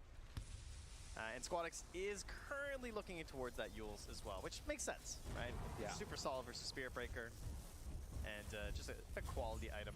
And eventually, you know, he'll be able to build Wind Waker too, right? That's right. We got progression on that item now. I do love that item. That one's pretty cool. We saw quite a few, I'd say, in the road to TI so far. Poor Maposhka. Wind Waker is a great item, but it's just so god-awful expensive. Lina in trouble, charge through onto 3. Collapse, he's got to get out of there. The LSA is going to connect, stun for a while, Collapse turns, wants to get a bash, not going to find it. And in the end, it is going to be another kill going the way of Virtus.pro. Spirit just can't find a move. Notice. Yeah, he's got his Ags done. Here mid, also pushing this in a little bit. Not going to commit though, but looks. I see. Shield rune up top there, so wants to grab that first, and yeah, immediately pings. I have a shield rune. We are taking this tower. Yeah. Got to make the move, but already in to deny it. So give a little tip there onto Laurel, who's having to play Viper. You know, we cheer for the Viper, and then you actually have to play it, and it feels different for the players, probably. Well, it's interesting, too, because, you know, 1 point Bristleback, the break isn't necessarily even... I almost think it's more valuable for the Spectre. Oh, definitely. Than it is for the Bristle. Yeah. They're losing map. They've lost the mid Kirtis is going Radiance game. It's actually such a good Radiance. Like those, you pop. He doesn't have Haunt, and it's going to take a long time before he has Ags. Like quintessential Spirit in a but way, right? getting Radiant, like those supports are dead in half a second. For them. And could this be it? Maposhka gets away as they take down the Lina. A little bit of a missed target there from Kirtis. I didn't see how that got set up, but that was really cool because he was just charging the wave. I don't know if they knew that he was nearby, but he essentially charged the wave and used that for the mobility to get in there for the Nether Strike. Maposhka's still sitting so low up there on the Notice is level 14. TP's away. I feel like there's games where you can tell the teams immediately after draft are like, okay, they're low on stuns. Yeah. Right? Because it is true. You've seen these like really quick TPs a couple times here because they're recognizing there's not a lot to stop us here. Mira, though, he does get stopped in his tracks there. Nah, no way VP wins this Spirit. They definitely aren't in full control. Strong, and yeah, looking for more. Collapse tries to run out. Gets stunned and brought down. They definitely aren't in control. They have a like if they have Ice Blast and Chrono available, they can fight. If they don't have Ice Blast and Chrono available, they can't fight. Seeing what's happening to his team. But they can extend the game pretty well because they have a Spirit Breaker. Trying to push out waves. He's been doing a really good job of staying active when he needs to. That kill up top there was the first death for the entire All they need to do on Team Spirit is just drag this game late. And then hope that it's going to be enough. I guess Spirit Breaker late is going to be pretty nasty. And they have enough breaks late game as well. Good Chrono, Ice Blast can definitely wipe VP. Yeah, it's Hey, there's a dead courier flying up in the sky. Some of those quintessential Spirit games, they'd lose a lot up until about that 20-minute mark, and then they'd make a crazy. Another Chrono Ice Blast. Ice Blast is out, but the Decrypt, they don't feel comfortable going for more. Oh no. A lot of movement, but now Yadro. trouble starts to drop. I mean, the slow is too much. Squadix still dies to collapse. Now they did manage to kill Lina at the same time. They found him on the back line. Okay, nicely done. Good cleanup there from Collapse. But it is a 19-minute Spectre Radiance with Urn and Blade Mail. That is going to be the finished Octarine core now for Collapse once his courier respawns in 1 minute. So that is a huge upgrade for the Spirit Breaker, of course. It's kind of the quintessential item of this hero right now, feels like. Spirit endgame play are just too good. They don't even need any gold lead to win. Like, yes. Like, they have a really strong late game. The only thing that I'm fearing for them is the fact that a lot of it's going to be Chrono Ice Blast. Can they really attack and set up on a tower with these heroes? Not really. You know? Chrono Ice Blast and Spirit Breaker charge. If they get a Yule Scepter on anyone on VP, that just fucks up Spirit Breaker completely. Because it purges off, like, interrupts the charge, and it also purges off the Bulldoze. And I think if you can, like, maybe get a Nullifier late in this game on Spectre, Spirit Breaker is pretty easy to kill, because without Bulldoze, Spirit Breaker is very weak. There's the Midas. We're good. Yeah, now we're sorted. Okay. As they hold down this bottom lane and Virtus Pro take the top side of the map, the other thing that you might start thinking about would be a Roche play. Obviously can take it to some extent with the Bristleback, having that minus armor, but not a great Roche taking lineup until that Spectre gets into Manta, really.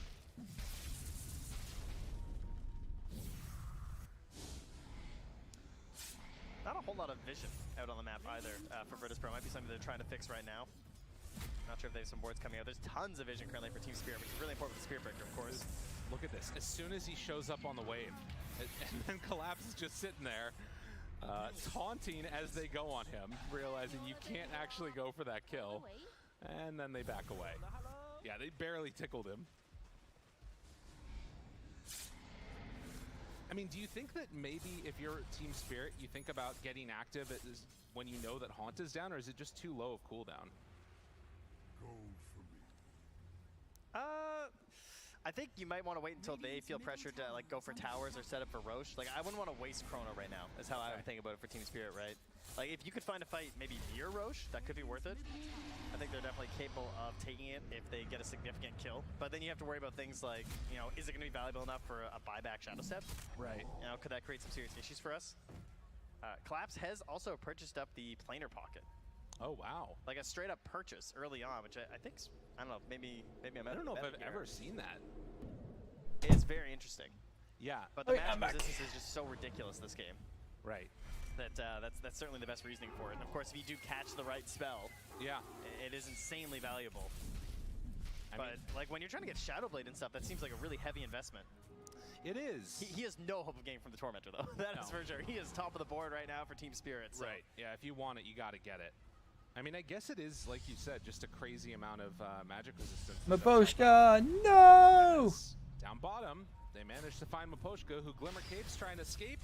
Actually, almost survived. Second Glimmer almost came out. Chrono now onto two, but the LSA is in Chrono. Is it still going to be enough to get him out, though? The Decrep is there, along with the Yule Scepter charged through onto Sage. They find him the second go. Moving forward. Oh, that rotation. They need a little bit more damage, but they're not finding him. The LSA to save his own life. Dude, they outplayed them so fat there. He finally got Seiyushin at the same time, which is so unlikely to happen. This is an Aether Lens Pugna with Glimmer. Like, what are the chances you catch him inside the Chrono with Alina? You finally do it, and he gets off a godly LSA to save himself, and into the Roche pit they go. 5k lead, potential Aegis being set up for them right now. This is everything Virtus Pro wanted with their draft. I don't know if Virtus Pro heard. Oh, no. Oh, notice.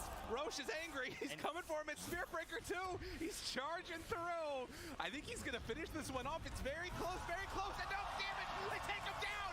Collapse says, no, this isn't your Roche. I'm coming in for more. Tries Tries to find more damage. Can he get away? He's slowed. He's silenced. LSA to finish. Ooh. The supports were smoked, trying to get here as fast as possible. Hey, yo, that bristleback kill, though, right? I mean, got him. Now they move it in, but Roche, it's already going to fall. I mean, Spirit are right up on that hill, but they're just a couple of seconds too late. Do they still want to take this fight? Can they get a catch? Mira, Two-man bushwhack? Oh, FNG, the sacrifice. And with the soulbind out, leashed up, FNG is going to die, but they wanted more. Hoping to get a bigger kill there. The Bristol was a huge kill, though. Grimstroke is very good, man. This hero is crazy. Yeah, Silence has been really on point so far, as well as those Inkswells, too. But yeah, 4 points in Phantom's Embrace, 4 points Inkswell. Looking really good here, and I mean, negative win rate, so it must be bad. Apparently. Yeah. Yeah, not bad. That's how it works, I think. Well, to be fair, though, it is on Radiant, so, you know, that was a positive win rate. Yeah. 4 minutes left on this Aegis, and we'll see what they decide to do with it. Virtus Pro smoke up as 3. They've Under got, ward vision, though. Spectre on the other side of the map, ready to join them. Now, Spirit, they're also very grouped together with the exception of Collapse. Depending on how this fight goes, could turn their fortune slightly. 10 seconds until Chrono. Yeah, Shadow Blade also done on Collapse. Dive right now. Team Spirit are just going to back out, go and play a little bit more defensively around their Ancients and Tormentor. But I think to feel comfortable and like, I mean, you can never feel comfortable against Team Spirit, but I really want to see Virtus Pro pull in the lead out further over the next couple of minutes here. Well, we'll see if they can fight back here. Collapse, charges in, finds one. Notice Oh, Squad X. in front. A lot of damage out onto Lina, but now the turn onto Laurel. Look how weak Viper is. Like, that's the problem. Can't do anything. It's gonna, like, Laurel, like, why the fuck did they pick Viper? Bro, it's just never, it doesn't do anything. In the mid lane, that's giving him some like preemptive vision on the waves, which is something that's gonna be super important for the Spirit. It's such a shitty hero. Rewards that you can get as the supports on Team Spirit. Especially if you put it as your mid, granted Collapses the core instead of Laurel, but... You just have to charge right through them, and well, there it is, folks. The 26-minute Midas for the Viper. I hope your seats are comfortable. Oh, yeah. Team Spirit are going to try and do what they can to take this game as late as possible. possible. Notice is dead. We'll see if it actually works out, but notice he's getting charged again. Collapse. He sees that ice path. He's hungry, although the Ice Blast is about to wear out, so it's going to have to cancel that charge. It's Kiritich. It's going to get connected. Still has the Aegis. Bushwhack, and Collapse runs right by Squadix.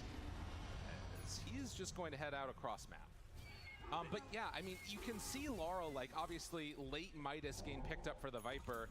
He has not had a great game. It's been feeling pretty bad so far for the old Viper. It's a risky pick.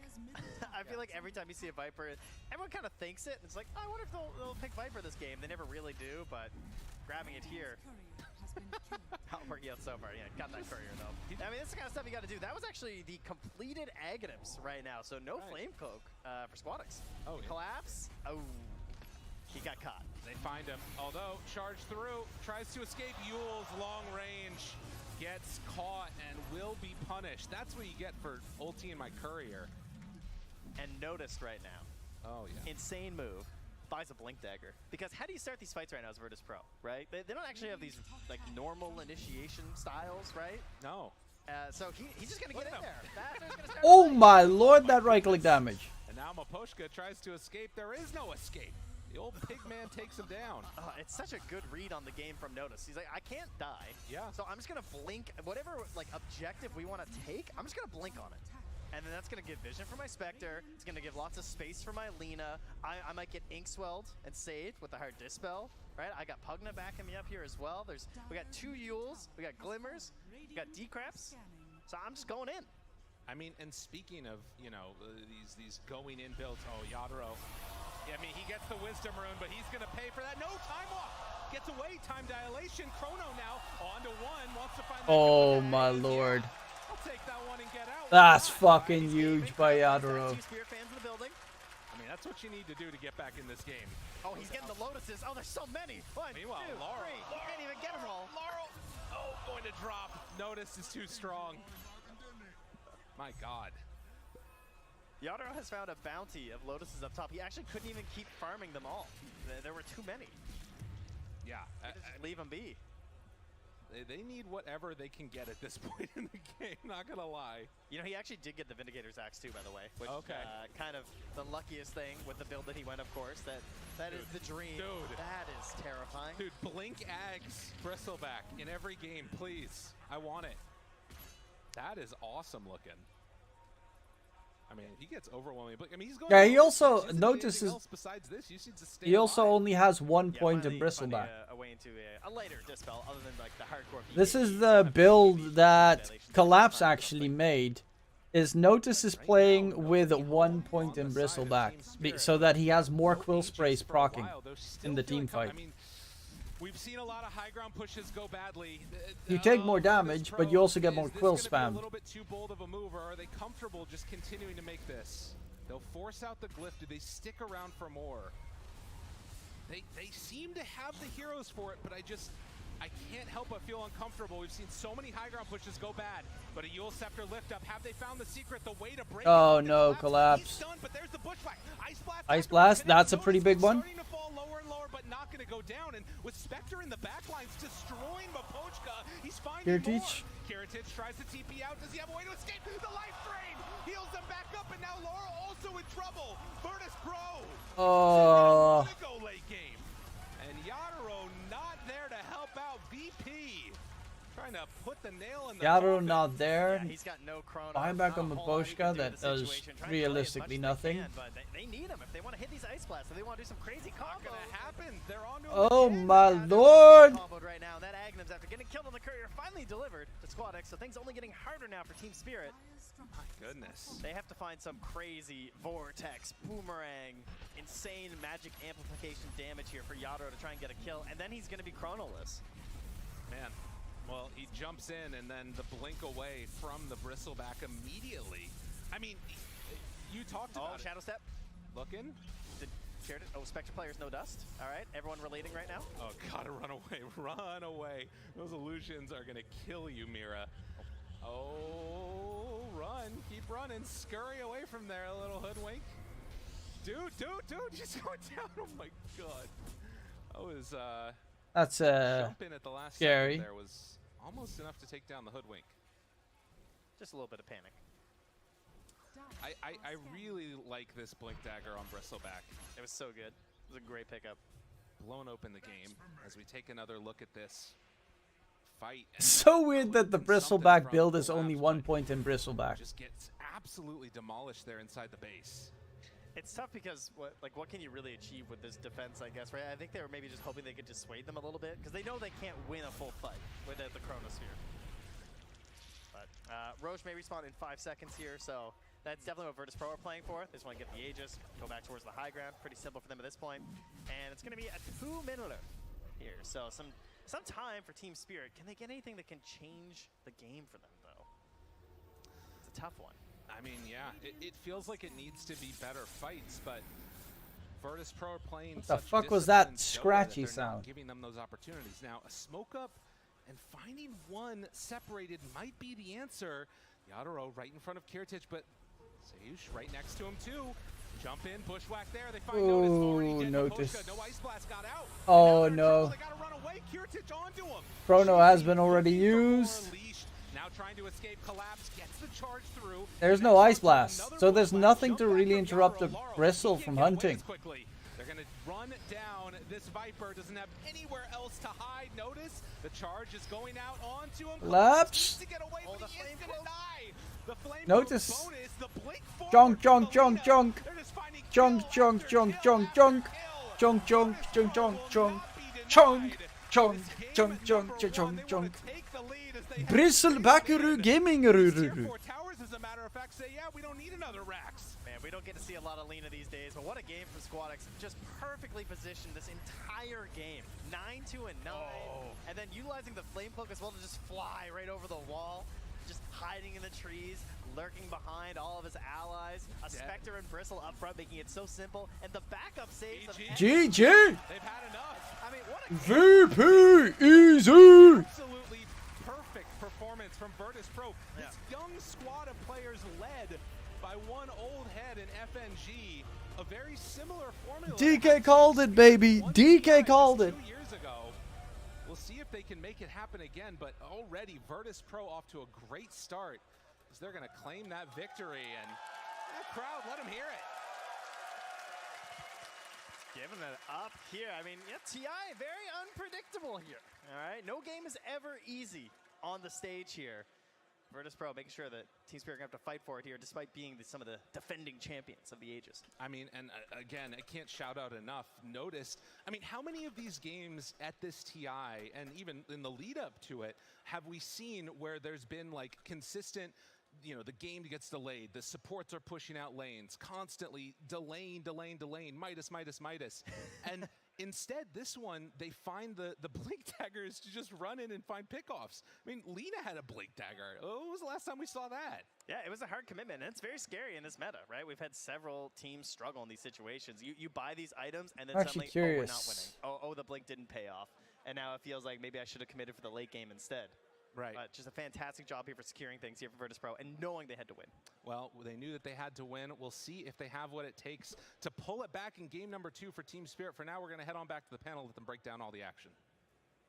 Thank you guys so much. That was, Virtus you Pro, know, they had a monumental task against easy. them. They've done it in game 1. It is a best of 3, so there are still So some nothing chances left in life. for Do Team Spirit to tell be able to me, come back, but did in this you game did 1, you there was listen no to space DK? for them. This Did you team do is the good known deed? for creating space for themselves. Yotaro being able to farm seemingly off the map, out of nowhere, coming into a team fight and being one of the most farmed cores, but it didn't happen this time around. Maybe the changes to spec, Kiritich on spec, is all that needed to happen, Sheep. I'm sorry, VP. I wasn't familiar with your game. I mean, holy shit. They played so well. They played their timing That perfectly. Spectre They built their items perfectly. Grim they combo were is just fucking on it. disgusting. I think Team Spirit struggled so much to ever get anything The in the game. Like, this Bristle free farm so Inkswell, hard. Spectre Ray's Haunt, coming out kill, at such a jump high level back. with all the items that he wants, and you can't do the damage against him because of like this Pugna and all these items. It's just Viper does not like being ran at, and he struggled. Who would have thought? I mean, I think a lot of, you know, we mentioned that they have no really active heroes on the line side, you know, on the side of VP, but Spectre early on, Kiritich, he made so many space by himself, just, you know, haunting onto heroes and killing them, and then killing towers by himself and creating so much space for his team, along with the notice. When he got his timings, he bought a blink and he made a pickoffs on Bristleback himself. Like, who is doing pickoffs on Bristleback ever, you know? Like, these players, they're so in state of like this flow where they would just like not have any fear. Yeah, they played really fucking well. The TI champions, they just won Riyadh as well. They won another tournament, and look at this VP. They're just so confident. They're just doing their plays, and even by themselves sometimes, like alone completely. And every move that Team Spirit had to make. I don't like, know Virtus who Pro the was fuck ready for came that. up Their with support a was always Viper there, man, and then moves but happened. yeah, I mean, I feel like VP, they just perfectly Laurel understood how to just shut couldn't. down He Yotaro, had less net worth especially than in game 2, 3, and 2. Sajush. Pretty much every chrono. 8 minutes, the chronos to run away Sayush? from the fight. Or at like Whatever. 22 minutes, So Lina preemptively you. LSAs prevent the chrono from being effective. That was the most beautiful was line beautiful. tracker I've ever seen. To be able to get the positioning, the timing, knowing everything that was about to play out, saved him. It was phenomenal. And then on top of that, 28 minutes, he's chronoing again to keep himself alive. And 29, they lose rack. So I feel like they just perfectly understood if you prevent the chronos from coming off correctly, from connecting with the AA blast, with the toxins, then they're going to be in a difficult spot. So yeah, VP perfectly understanding how to just shut down Yotaro on this Faceless Void. Not a single chrono which was actually kind of impactful at progressing the game for Team Spirit. I think the big issue was that Laurel has a Viper, right? And if you're not buying some Royal Fados on that hero, you kind of like, you don't have You're space useless. to make moves. And this is what they were like in this trio that could run around and make space for Collapse and Yotaro to farm, but they didn't have that. They tried these moves for a few times, but Virtus Pro prevented that, and from that point I mean, on, Virtus like, Pro it's played very really hard well. to They come back to the game for anticipated the smoke gang Viper does not towards protect the his carry's ancients farm, like, and he's the just not that triangle. hero unless he's owning. They So it was just predicted very like difficult for him half to the do anything. fucking shit that I Spirit also was wanna doing. Point out, like, when you said he used his chrono defensively, I really loved them being so in tune with like the timings of the map. They were using like the wisdom. It was the wisdom rune bait, right? Like Yotaro showed up on their side of the map. They set up for it. They took advantage of that. I think VP were just very it felt like they were very clear-headed in everything that they were doing that game. Look, that could have been, we talked about the 4-day break, right? That could have been the factor as to why they're able to come so prepared of different VP than we saw at the early stages of group stage. But we're not going to be talking about just this game. We got to check in with the crowd. We got to check in with Tsunami. That's right. I'm here to give you all a lay of the land as we are here in the Seattle Convention Center, referred to as the Summit, and I want to take you on a brief little tour. Right now, standing behind me is our foreign language panels. We got a Russian, Spanish, and Chinese up there on what we call the Fortress. Now, why is it called the Fortress? As you can see, it's got some castle-y imagery, the stone wall. We got these flags, and we've got a barrier encouraging us to show respect, show deference, because this is the road to the international after all. And as these teams, how is it still road to the I hate the fact that they call this road to the international. On these booths, we have brought them back. You saw the blog post, argon infused, and some nice little plush carpet as well. Oh, so luxurious. Very clean also. And carpeted. They face off against each other because they are hoping to get the Aegis. As you can see, we have two sides of the crowd here. One behind me. Guys, you're behind me, right? Yeah, they're behind me. And we got that side over there. Hey, you guys over there? How's it going? Right now, they're taking pictures with the Aegis, but we're on our journey to figure out who's going to win that Aegis. This is the other team, and it looks like this might be the winning booth because VP is playing in there as we make our journey to the English casters. Give us a wave, Gabe and Trent. How's it going? What? Give us a wave. I can't hear. I can't hear you. I can't hear you. No, That's radio silence.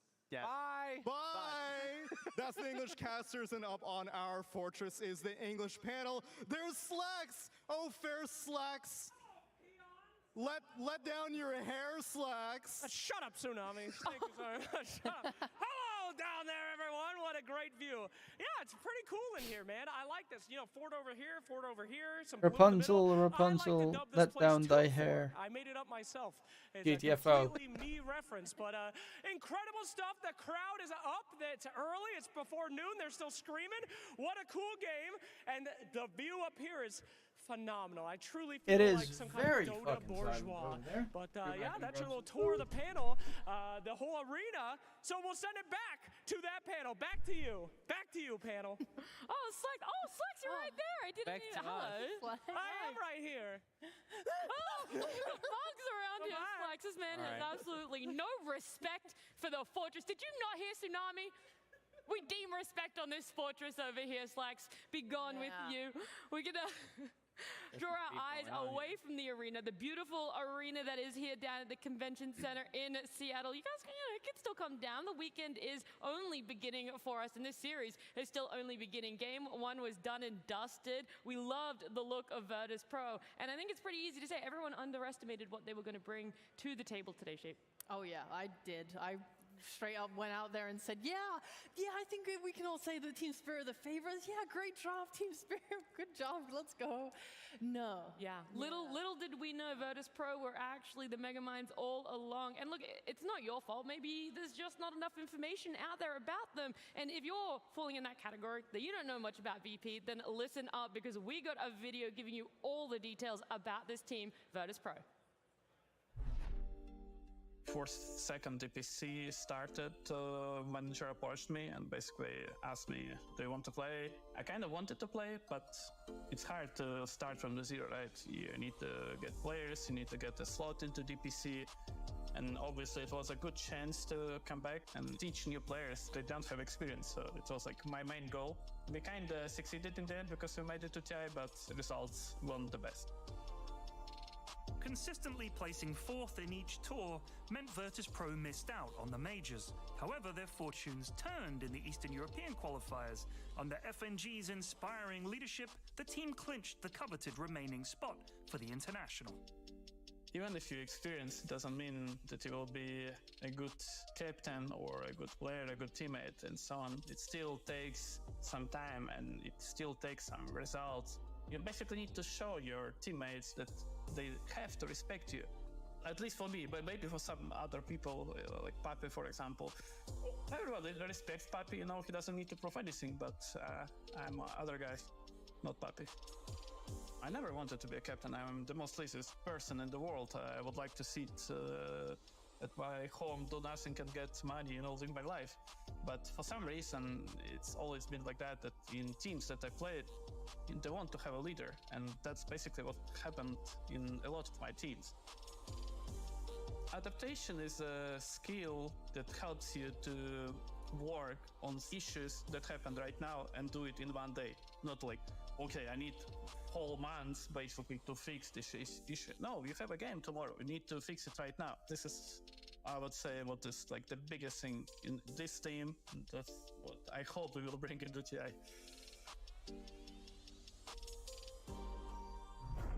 I'd say they've done a pretty good job of adaptation. Reza, I mean, how would you feel? You had it last year, you had that week break, but now there's a whole nother week between groups and going on. Like, what did you guys do during that time for last TI, and what do you think VP did to be able to come in so strong for this series? I mean, you're usually trying to figure out the best heroes for the meta and like figure out the things that people are not using to beat them. For example, like you see this Viper, people probably thought about like how to counter the Bristleback and Spectre, so they found this Viper, but Viper doesn't really fit into the overall strategy, right, where you have 3 heroes that are running around together and making space. So I think teams most of the time, like they're playing pops and trying to figure out like to be ahead, a little bit ahead of everybody else to, you know, come to here and make their own stuff happen, and not like, you know, for other teams not to expect that. Yeah. On top of that, it's like actually you have a captain like FNG where if a player comes to you and says, all right, I really want to play, let's say, Zeus mid or Kotal mid, right? Other captains, other teams might just put that straight away down. It's like, no, we don't want to deal with that. But I think for FNG, we're kind of seeing a little bit of just open-mindedness. Like, okay, I'm down to accept this new idea, and then we'll try and incorporate it in. Of course, like Spectre, only like, what, 10, 11 games so far at TI? But Kiritich is, what, now 4-4 and wins, like undefeated. So small things like this help a team make runs at TI for sure. It does feel like their players have freedom what they want to do in the game. They don't have like strict plan of like, you know, 25 minutes, we get this time and we go there. But they have like freedom of like Spectre Kiritich, he wants to hound in on the other side of the map, he does it because like they have this freedom, and FNG is basically the captain of like allowing these players to have free. Well, while I'm waiting, I'm going to play a little bit of Slay the Spire anyway. Spec in a different way as well, Sheep? Like, people could still play Spec passively. You could still do the stereotypical of what Spectre used to want to do, wait until that 35-minute mark to really be active, or with this change that she had to our ult being a, you know, lower cooldown, you kind of have to be more active. It's not a Kiritich thing, it's just how the hero has to be now. Yeah, I don't think you like have to do anything, but if the hero gives you a tool to allow you to do something, it's foolish not to. So I think having the haunt be so low cooldown now and be able to just go on that one person, especially when your team's having a good game and they can do and set things up for you. I mean, he's obviously like pushing it as hard as you can. You want to get the maximum efficiency out of your hero. Yeah. I just think, like, typically you look at Lina, you look at Bristleback, these are not heroes that are setting up for a Spectre to go in on someone. So he's clearly like playing up and doing better and playing really well. So he's really good at this hero. Yeah. I think what they found, sorry, go ahead. No, please go ahead.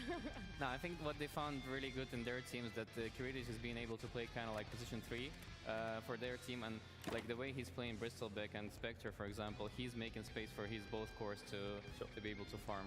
Yeah, and I think that Kiritich is just showing really good just minimap awareness, because when you're playing Spectre, like in that previous game, he's haunting on opportunities that presenting him. You know, like he's finding like the AA who stepped slightly far away from tier 1 tower, boom, you're now dead. You know, like, wait a second, Void's now farming jungle. Let me go take that tower. Like, he's looking at his own game. He's not waiting for his team to say, please come help me. It's like he's just playing his own little mini games as well, which is exceptional to have for like a first type of TI. You know, like you have no pressure already. Yeah.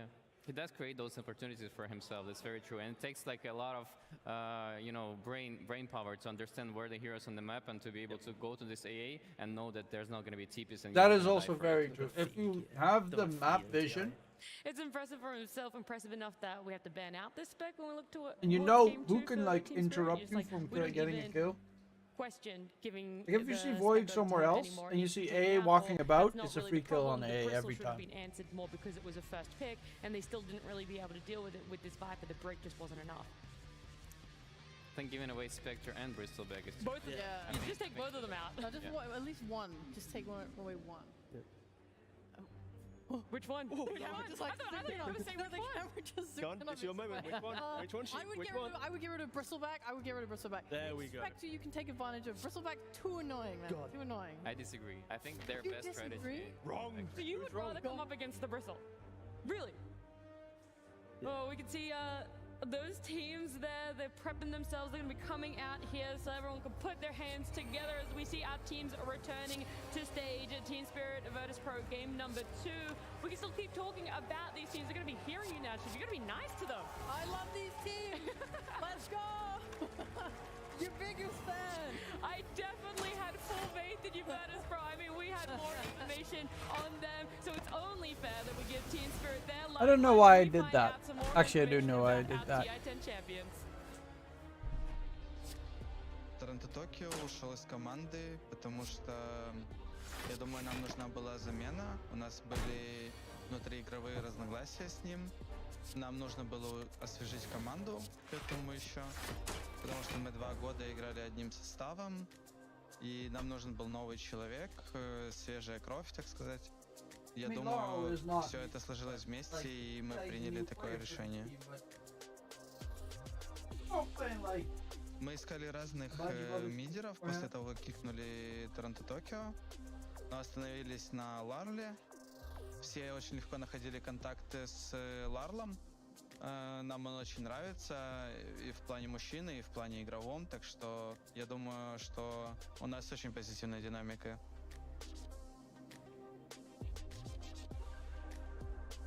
Team Spirit wrapped up the DPC season in a mediocre 10th place. But post-DPC, they dominated, both at Riyadh and then Dream League just a month later. На Рияде у нас все это вместе стакнулось, и не было никаких уже проблем игровых, неигровых и так далее. И мы просто хорошо сыграли, и нашего уровня игры было достаточно, чтобы победить. У нас быстрее начал происходить прогресс. Мы начали больше решать каких-то игровых моментов, можно сказать. Я просто люблю побеждать турниры. А так как я играю в доту предельно хорошо, я играю на хороших турнирах и просто стараюсь побеждать каждый и ненавижу проигрывать.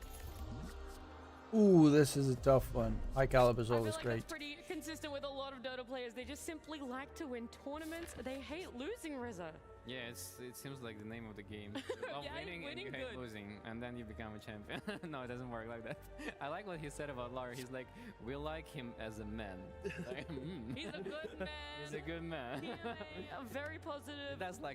He does look like a good man, the Lara. No, but it's been a tough road for them. Like since the beginning, they had to put so much effort into making this team, work together, and like they had to go through the patch of collapse, not being able to play summon heroes, and hopefully this patch is not there anymore, so he's fine now. He can play his Freeze Breaker, and the Lara also, like he made such a big improvements like into this team and like Got him. adapting for Yatora and collapse and on side lanes. Dude, I'm very passionate about LoL. I loved LoL on his old team going into Spirit. Like I was very excited for this, and I know a lot of people like talk down because he's not super flashy, but like that's kind of the name of it. When you listen to his teammates talk about him, or other players like TPK talk about it, it's like he is stable. He does what he has to do, and that's what I love. Apparently, he's just really nice to play with. Like he's disciplined, calm, understands what to do. He's got better macro, which has improved since joining the team. Like he's just. Maybe I should have gone that playing route. well, and everyone's happy I think with I him. should have. Well, And he's good as a man. I want to jump in quickly. he's good as a because man. This series has to continue. Our game number 2 draft is almost ready. Team Spirit versus Virtus Pro. Game 2. Virtus Pro took game number 1. We saw it there in our banner. They had that little mark against themselves, which means this game 2, there is a lot more pressure. I think coming into the series, you can go, hey, if we lose, we were expected Ooh, that to got a little lose. bit dicey Now, game there. 2, people are seeing what you were able to deliver in game 1, and are you able to get a similar draft for yourself in game number 2, T? I feel like, again, for Virtus Pro right now, the Spectre is so key for them. They are undefeated on the hero. this isn't going to be something we're going to talk about first phase, but second phase, maybe it's something that you have to consider. If you're that one ban available, do you throw a quick, bit of respect towards it? If not, like... I don't know why I did that. I should have killed that one. Preemptively prepare yourself for this. Because I just took a lot of damage for no apparent I think reason. the Spectre is more important for this team, yeah, because they like to play heavily, like, greedy on the notice, and for that to happen, Kiridic needs to be an active hero, like, CK or Spectre, and Spectre just, like, tends to be everywhere on the map, and it's like he's been playing this extremely well. I don't know what his KDA on the Spectre, but it's like beyond 20 or 30, I think, this tournament. So the ability of Spec being active, being everywhere, having that global presence is more important than just being a tanky body like Bristle. That hero could almost be replaced by anyone else in your eyes. Yes, I think especially for the Virtus Pro, I think they're the only one team that's actually playing the Spectres, and they're playing very, very, very, very well. So. Yeah, this is the oh crap. Well, Team Spirit think that Bristle is more of The scatterbrain card's annoying as hell. They don't even want to run back the Spirit Breaker for themselves. They're a second pick, maybe afraid that Virtus Pro are going to pick it up in that first phase, and that could be a question mark that they're not willing to deal with. Maybe. My personal thoughts on the Bristle was that it just seems more annoying than Spectre. I think Ooh, Spectre Gambit's a nice guard. somewhat gives an easier lane to the off lane if you let it through, and then later you have. Go for an extra question mark on that, or go for it. I'll go for that. Sooner than a Spectre does, especially when you get that Ags and you have that cool spray. I just feel like these timings are way more annoying to play into than Spectre. Although I do completely agree that they ramp up that timing with her ult and just play really well off it. It also doesn't help that you don't get to utilize the twin gates on Team Spirit. You avoid after a bad game. Ooh, Phoenix first pick. The Spirit Breaker I'll just farming themselves. So try and hurry this shit up. Utilize the map and how it's kind of set up now, where it's like you throw some 8-minute rotation in, you get that quick chrono kill. Because in a good game, facing Void with chrono, you jump in twin gate, you kill your enemy carry, you pressure that safe lane tower, and then you're kind of progressing the map while still farming. But when you're playing into a hero like Bristle, it's not occurring. So for VP at least, yeah, the Bristle's gone. Now I'm trying to think, okay, what's that next replacement offlaner that can continue the same level of pressure to prevent Spirit from hitting their stride in how they play the map? Well, look, no ban changes from Virtus Pro. Game 1, Game 2 bans are going to be the exact same for themselves. They feel that they're still. I don't want to lose the one-plated armor I got, which is. Instead, opening up with this Phoenix. Now we have seen a lot of Phoenix, but how much first pick Phoenix have we seen so far? Oof, that's why. I know T's got it. I know that's why I'm throwing it out there. I know T has it. We have seen it a unhealthy amount of times, and of course it helps that Mirana, pretty irrelevant hero, Snapfire. PSG Quest got eliminated pretty early, so we're not seeing that one anymore. Like this hero, it's just the anti-Phoenix heroes are already kind of out of meta, and on top of that, we're seeing a lot of these strength heroes getting picked up, a lot of melee heroes, so there isn't that traditional egg hitter. Even like the position 4, it's Grimstrokes and Skyrock. So yeah, I think a first phase Phoenix, incredibly strong, should be able to play out most games if the player can position the egg. Of course, they can put a bad egg out and still die, but it's also nice, just in time. Damage, right? Yeah. Like you have to have that in times of Heart of Tarask being bought every game almost. So you gotta be able to deal with the tanky guys. But I'm surprised that Timber is like completely ignored. I know like he's been nerfed a lot, but I think still like that hero is one of the better ones against like Bristols, against Primal Beast, because you can I'll still only take 2 damage on them. By the way, I went and had a look. Phoenix mostly picked up in the second phase. I think it's like 20 of the times that she has been picked up, it is in that second phase there. So we'll see if they're gonna focus on Phoenix, try and pick up an egg hitter for themselves, even though, like you were saying, a lot of people who play it, a lot of those heroes. Well, that's actually kind of not that bad with Grimstroke going back. They liked it. The Team Spirit now is gonna be paired with that Tusk. Tusk have any flex in your eyes, or now with the patch, the way that we're going, Tusk is still pretty much just going to be a 4. We won't really see it in mid like we used to see earlier this year. Spirit have played it 5 so far with Mephosta. Oh, so an interchange between 4 and 5, Grim and Tusk. And I feel like right now, it's such a nice pairing. a little bit of damage, but I'm okay with it. Just an aggressive lane with the I need AoE damage in my deck. I have none. Grimstroke, who's going to be wanting that body to throw Inkswell on and get in. And now if you have a position 5 that gets Inkswell, you know that you're kind of sacrificing a support, not going, please offlaner, go die for my Inkswell to Crap. go pop. Oh no, not crap. Yes. Combo, very in your face. Of course, very punishable to egg. If you initiate onto that Phoenix, and during Snowball, Punch, and the bug, Purgatory will have to suffice. kind of in a very awkward spot and probably going to be dying. I would like to see a bit more burst damage from Spirit to like combo with the supports, right? You're not really utilizing the Brim ult right now. You want to be able to kill through the Phoenix Sunray. Like there's currently, last game they picked up this AA, right? They're like, we're gonna go anti-heal, we're gonna try and deal with it this way. This time they don't have anti-heal. Look at a silent face. Confused about these opening. He's like, what? I'm confused too. I have the same face right now. Like, what are these two? To pick right up. Oh, I love these picks. No, it's a good pick, but in this particular order right here. Yeah. Phoenix into mid and carry. It's like they're statement picks for sure. It's like we're gonna play our game. We don't care what you're going for. This is our draft. They give everything. 100%. There's so much stun, lockdown damage. And it might be the flex as well. The CK for them, right? Did Notice play it before? No, we were talking, because I was going to say that too, but we were talking that Collapse was the one playing it, and that could be Flex on Team Spirit. So, look, it could still be a potential for Virtus Pro, but off the information we have of what they've been doing on the days off, it's looking to... Muerta! Hey, Mira Muerta! I think Muerta is one of the better heroes that's been left for the Phoenix egg, right? Like, you can just cut the... Wait, are they playing safely, Muerta? Very good, because you have your melee Tusk with the range carry. The lane should somewhat play itself out. And I'm just not a big fan against CK. I think CK is way too strong for Muerta. I think if Muerta can get her positioning, it's fine. But if CK is explosive and already on top of you, it's like, okay, the fight's gone. So I think it's about vision and kind of everything else there. That's why for Spirit, some like maybe Brewmaster style offlaners that can just create so much noise to start the fight. Give Muerta through with her positioning. She'll buy Silver Edge. I love your suggestion. I think Brewmaster is great here. They go for a puck instead. Ah, well. Very annoying though. Like, but VP's lockdown, it isn't that clean. Chaos Bolt, Cold Snap, like, they're not stopping puck. So Lau, he's already got a rampage so far in the Road to TI group stage. This is one of those games that it could happen again. And he's also not afraid to itemize for the easy near with the talent. Like, play on the fact that his coil will do the right thing for him. With a CK, he pops ult, you coil, you step back. Those illusions are going to slowly die. I'm just not a big fan here because what is that? Is it Invoker position 4? Yeah. Yeah, could be. 5? No, it's the This one's kind of shit. This one is...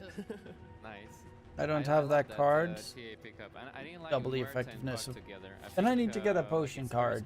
Like, to get more potions. To be in front of you, and Tusk is not enough. Like, Tusk is gonna just like disappear quickly. So you need something like Brewmaster or like Tidehunter. Let's now focus on the game. And, like, you know, be that front guy for them. And I don't think it's gonna be enough even. Usually, like, your Toro, he's going to want to play like the triangle area, like the double ancients. You're playing Muerta, you have ways now to like take these stacks. You're going to want to buy like your Mjolnir, you want to buy this BKB, you want to buy all these items that they tend to go. They like to get the Hurricane Pike, so they have that force off play around. You want to have this period of really hard farm on Muerta. Okay. I was a little bit worried. Tend to play her. And usually about something for half a split second. It's going to be on LoL to be able to make plays and stop them from being able to invade that area. Because if they can invade, especially when TA has like her Dragon Lance and Deso. And I think Shard is gonna be a big problem this game too. Yeah, because Shard is owning all of these heroes on the Radiant side. Yeah, I completely agree. I think TA is a big issue. And in regards to Invoker, we've only seen it once so far in support. Tofu played it for Gladiators.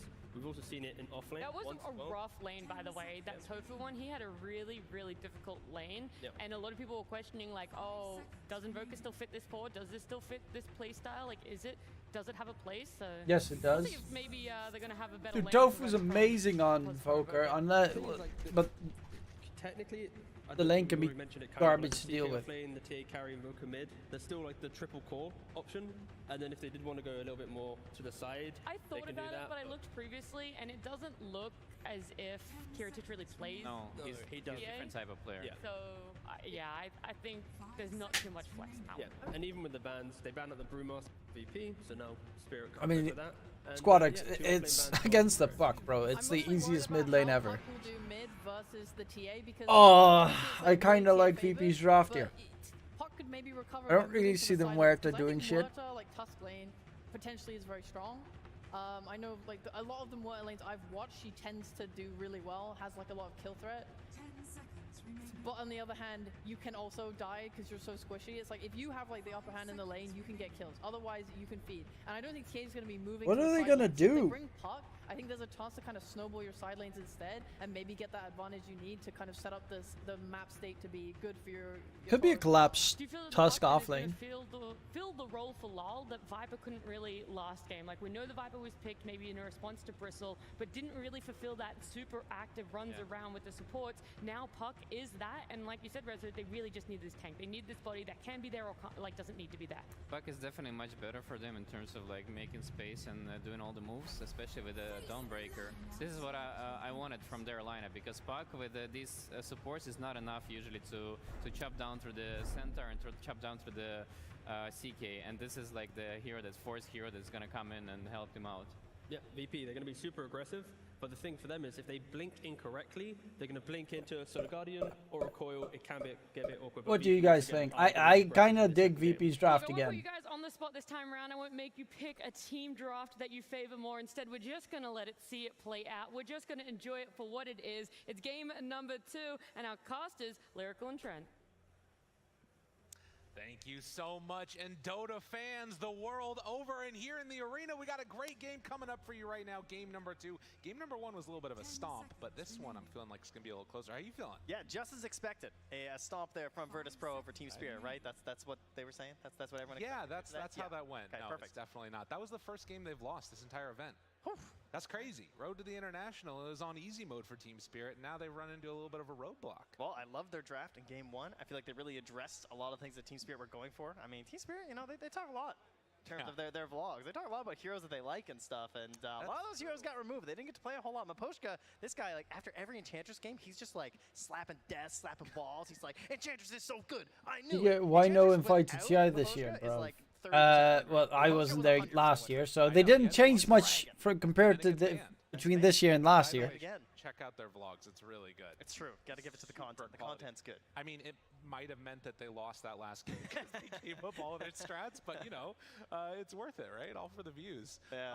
But we are getting ready to go. Surely into this game 3? We round out the draft with the collapse. I mean, an absolute you're saying classic surely, and but resurgence. draft-wise, They haven't had a whole lot of. I'm not the biggest fan. I mean, Muerta safe lane is okay, but I don't really like it into I feel like this last pick is really difficult in a lot of drafts to secure. whatever the like. They have nasty like They heroes. gave that last pick to collapse. So handing him. What was the last tournament you participated? frankly, Last everything else tournament is I kinda banned, casted. but it does certainly slot in really nicely. I but think it's. so many of his favorite heroes that have been banned. I every think, single season unironically, I since think it's the Grandmaster Bali Major. Was there for so much of that draft. I know. And then just gets banned at the end, and he's a dog. It's kind of crazy. I play with how highest this goes, but it total makes sense physical as well. damage As done we to get into heroes this at game 10. number Physical 2, damage Team done. Spirit not being dissuaded. They're starting off with a lot I mean, of it's gotta be. lines. No, I'm gonna Starting out with go. keyboard. Oh no. Oh no, a lot of that is Can't even caps pure lock all the way damage. through. It's a If real I go tragedy. CK, yeah, CK. He's got serious problems in there. That's an issue. Christia does a lot of physical, but also does a little bit of Classic pure. lines, they're ready. They still can't A little cap bit, this a lot of pure. but we're getting into But this also a one lot now. of physical. You know? He is. I think it's gonna be CK, because the illusions are just gonna You randomly and I both smack talked their a lot about opponents. it. As a hero, we don't like Puck that much right now. Puck haters. I Yeah. think But Laurel is one of those guys that, as they are able to bait out a sentry there, nicely done. Ancient He's camps. one of Oh, those guys that makes this hero look good. Already got a rampage on it, as the panel talked about. I'm expecting That's a big number of things from him, smoke and gang he's gonna need kills, to because do they it don't have like the right Radiant doesn't have a team great match. ancient stacker. The reason Dire, why, you know, I'm a they Puck can hater definitely is stack simply ancients that, because you they need have lot a of TA on their support together side, with you to make the but hero do well, you know? Right. And they have maybe that 11 to for sure. 15 I think total that this number whole of idea, smoke like, gang Dream Coil kills setup, by if 10 the Dream minutes. Coil latches onto the target you want to kill here, the What? follow-up is pretty ridiculous. You're gonna have like an Play with the X-Swell, highest Iron on total top of someone magic. constantly snowballing in, continuous control. It sort of centralizes the fight in one spot. Maybe one. and then that's Play gonna with the allow highest the warriors total to magic position or as much as pure damage possible, done and to then, of course, that heroes final by pick 10 there, the minutes. Dawnbreaker to cement it all in, because Magic Puck these or days just doesn't pure? quite have the damage. If you look at Puck's damage numbers on the spells, they haven't gone that much over the years. Gone up that much, despite how much tankier everyone is. Everybody else gets talent. Puck? Cool Maybe actions, Phoenix. all that Items. Stuff, right? Like, and for Puck, it's been these right-click builds coming out with the Dream Coil combinations. I like VP. I like VP game 1. Their draft was pretty good. I think their draft game 2 is also pretty good. Teams are gonna be able to Um, bounty ruin a piece, and Mira I have a little bit of a is on it, problem takes with one the away, easy peasy. like they have some nice combinations on Spirit to hold them together. Quick observer ward kill here. Oh my god. So that's now now double sentry and another one. What is happening?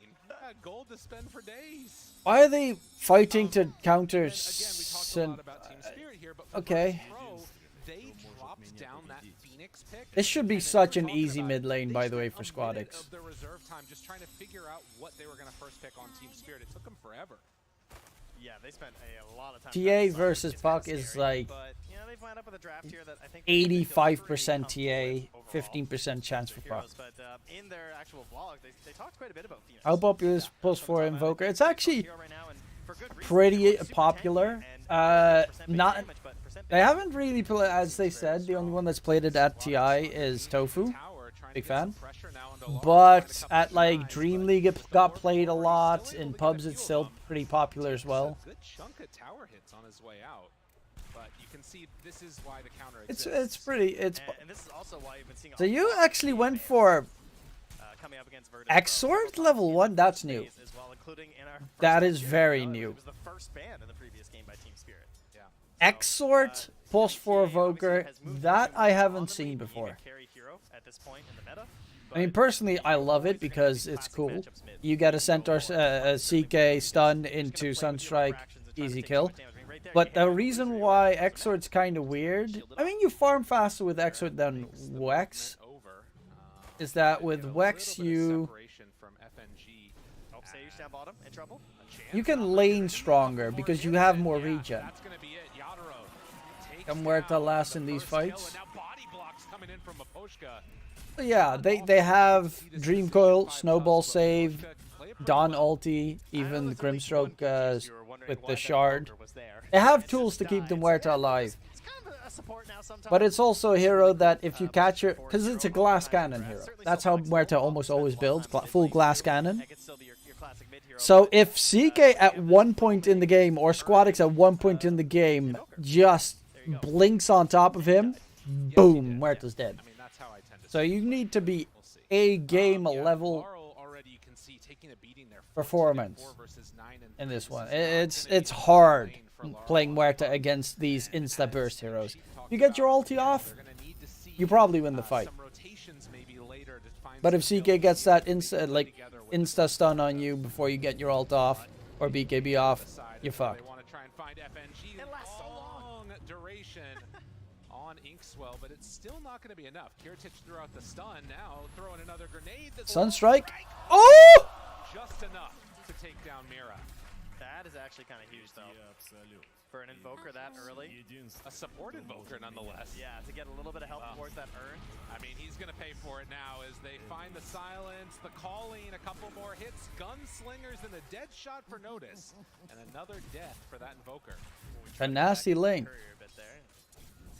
Seems hard for Spirit. No, it's not hard, I would say. They have good tools. They have Ice Shard's block, they have Dream Coil, they have Soulbind to hold everyone together.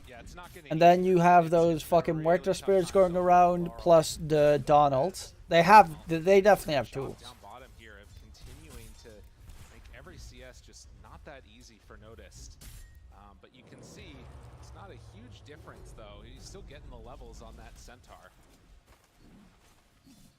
We'll have to watch for it. I mean, the movements from Laurel and how he recovers from this is going to be really important to see. As Claps takes a couple more beatings. That was nice. That's because FNG and Mira were just trading blows off to the side there, and they knew that the Inkswell was on cooldown, so able to actually just take advantage of that and try and bully Collapse a little bit. And 2 points in the Celestial Hammer can often give you kill opportunities versus several safe laners, but not really CK. I mean, since these buffs to the hero, the lifesteal is just so ridiculous that it's really hard to catch CK on low. The problem is the lifesteal against creeps for CK is insane. Like his, can you sense it? It's feeling like he does. I mean, he's dodging the best that he can. Even just steps forward. Like if he gets a big crit, 60%, 1.9 multiplier for creeps lifesteal. In no man's land, and with the tag team there, a couple points, able to find him. So Yadro carrying the load right now for Team Spirit. Yadro is really farmed already. Oh, meanwhile though, it's enough. Unstrike to help out. Well played, getting active. So very back and forth, and Squadix gets closer to his level 6. He actually almost has it. That could be another point where Laurel needs to be real careful. A trap could spell his doom. Yeah, maybe we'll get a really stylish deny, you know? Oh, yeah. A little deny splash like our TAs like to do now. Look at Yatro's farm. That bottom lane is going really well. I am really surprised that the twin gate is used. They're wrapping now. It was spotted. I mean, Ward was up there on the twin gate. Oh, it doesn't show if he went quas. But, you know, they know that Yadro is well aware of their intentions. He probably didn't go This Wex. is a dangerous position, right? You're sending. I mean, they have to send Maposhka mid to help. So Yadro being able to survive here is really important. And as you can see, making the move over, they're going to try and deny Arun. Laurel, he's in some trouble. Mira moving in. They're committing everything to try and shut down this TA. Is it going to work? 6-minute Rune, it's down bottom. Sunstrike not going to connect. Mira's actually dead. But they still should be able to run down Mira. So giving up his life. Gonna be a haste rune. Everyone's coming in. Dude, they all showed up. A Sage is right on top Oh. of Maposhka. With the haste rune, the rundown, it might be enough to take down the He has Dark. a snowball. Sage, Ice right Shard's on top block. of him. Laurel is there, does have level 6. Oh, that play. Do they have more help? Are any teammates here to help at all? No, they get one kill. Now looking for a second. Oh, the movement. They swell. They get enough. They have the chase down. That is exactly what Laurel needed. Help comes. Did done fucked as up. They bring back Mira from the dead, and he's right on top of FNG now. Will they be able to kill him too? It looks like he should be able to get away from this. Yeah, still has dive just in case, but oh, Sage gets that haste rune. FNG's. Maybe not the way he was hoping. Oh Going no. for the 7-minute rune, and no, they're not going to let you have that one. So we'll run down FNG, and it's going to be a trade-off of 2 wisdom runes. And a stack at the same time. They got him. Take that with you, why don't you? Okay, that's for taking out the ward, huh? Man, Sage is on fire right now. These snipes on the support invoker. He's having a good one. That's earn charges now for him too. Wait. On the invoker. Oh wait, for the kills in mid. Could be some scary Because stuff you need to coming be out. in range, right, to get earned charges. It's based on range. I was thinking if you get a Sunstrike kill, you also get earned charges, but that would be whack. Of the net worth board, and to be honest, we haven't actually seen that many stacks getting built up in the Virtus Pro jungle, so TA won't have a huge piggy bank to go back to when these lanes start to break down a bit.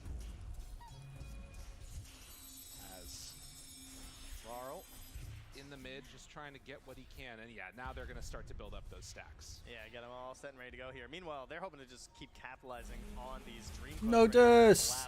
Oh, they even dropping a heal bomb. Nice move and an easy kill.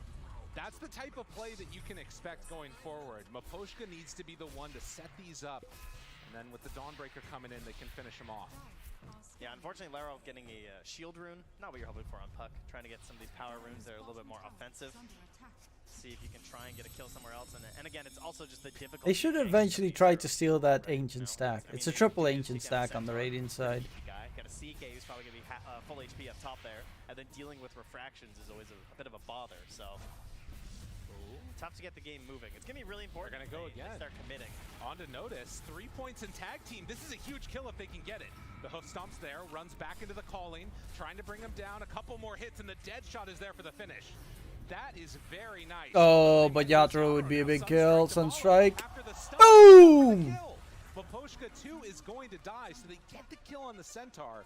But VP, they bring numbers. Muerta will completely destroy Dire Heroes. Muerta is a very... Muerta is a glass cannon hero. In late game, if he doesn't have his ulti, he doesn't do shit. Like, that's Muerta late game. It's a strong hero late game, but even against like a TA, you can get fucked in no time. But look at this. If they can catch him right now, You get stunned by Centaur, they stampede out of there during your ulti, stuff like that, you're fucked. It's over. You try and kill this guy right now, he's turning and burning on you. I mean, you can Because it's not like you're gonna get any damage from Laurel this game. I think Collapse can do a lot with Dawn.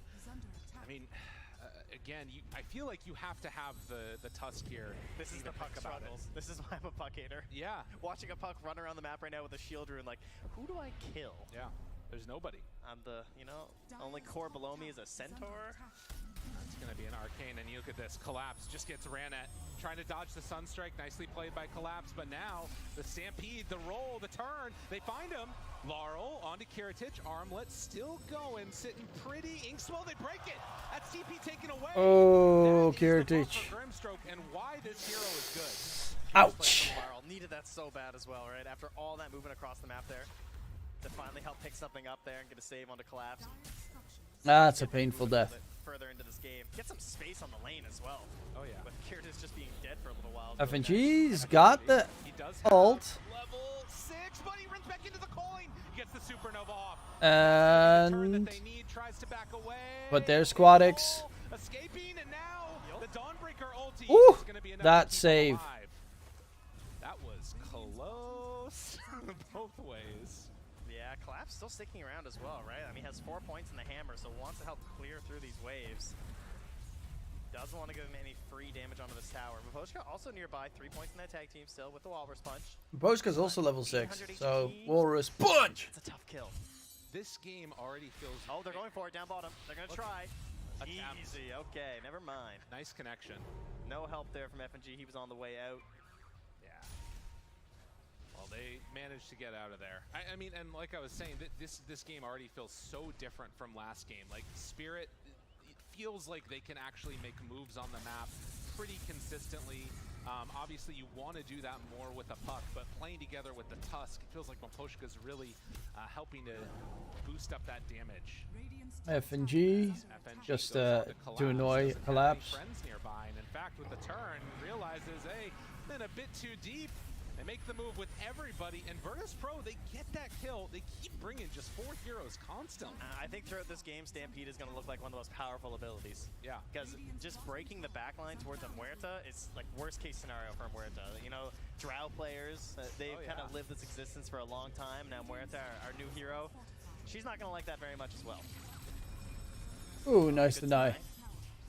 Comes in just to secure that. Is there any The pump fake to hit and then turn around to deny was pretty neat. Gank attempts? I keep on seeing like 4 of them in a lane together, and obviously you can run through the twin gate, you can TPL. Yeah, throw about to try and farm some big stack. Easy money. Concerned, but there's also the fact that they're not really farming like crazy on any of these Radiant heroes, right? There's no like Bristleback who is on the off lane who's like getting super farmed or something like that. Yadro is the closest thing, and he's, you know, this isn't the most intimidating ancient farming I've ever seen. No, it's true. It's taken him a while to get through it, no doubt.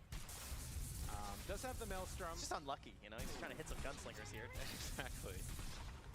And yeah, you can see that Radiant side does tend to have a little bit higher win rate, a pretty decent win rate across the board from Muerta. Yeah, but a bunch of those are Mira as support Muerta. As well. The supports have looked great. When you hit those saving deadshot plays too, it can be so impressive. I mean, obviously you can do that as a core as well. Oh, interesting. So moving immediately. Gets the supernova off. They didn't time the stun. Still dead. Stampede. Try and save it. Laurel caught. Doesn't get hit by the sunstrike, but pulled in and killed off by Kiritich. Now Mira, he's running away. Collapse. Does have enough distance for the moment, although a 2-second stun, and now the tornado. Blade Mail is there. They're bringing in help from Aposhka. Tries to turn it now onto Kiritich. Yadro there as well. They have the dead shot, the connection, the gunslingers. Great shards. Catches now on a save. They're going to bring him down too. Squad X turns. Collapse is pretty tanky though. But it's still a bit They have not the most amount of mana on Yadro. Collapse, wondering why they didn't learn their lesson. You know, that's a bit of a greedy play. Yeah.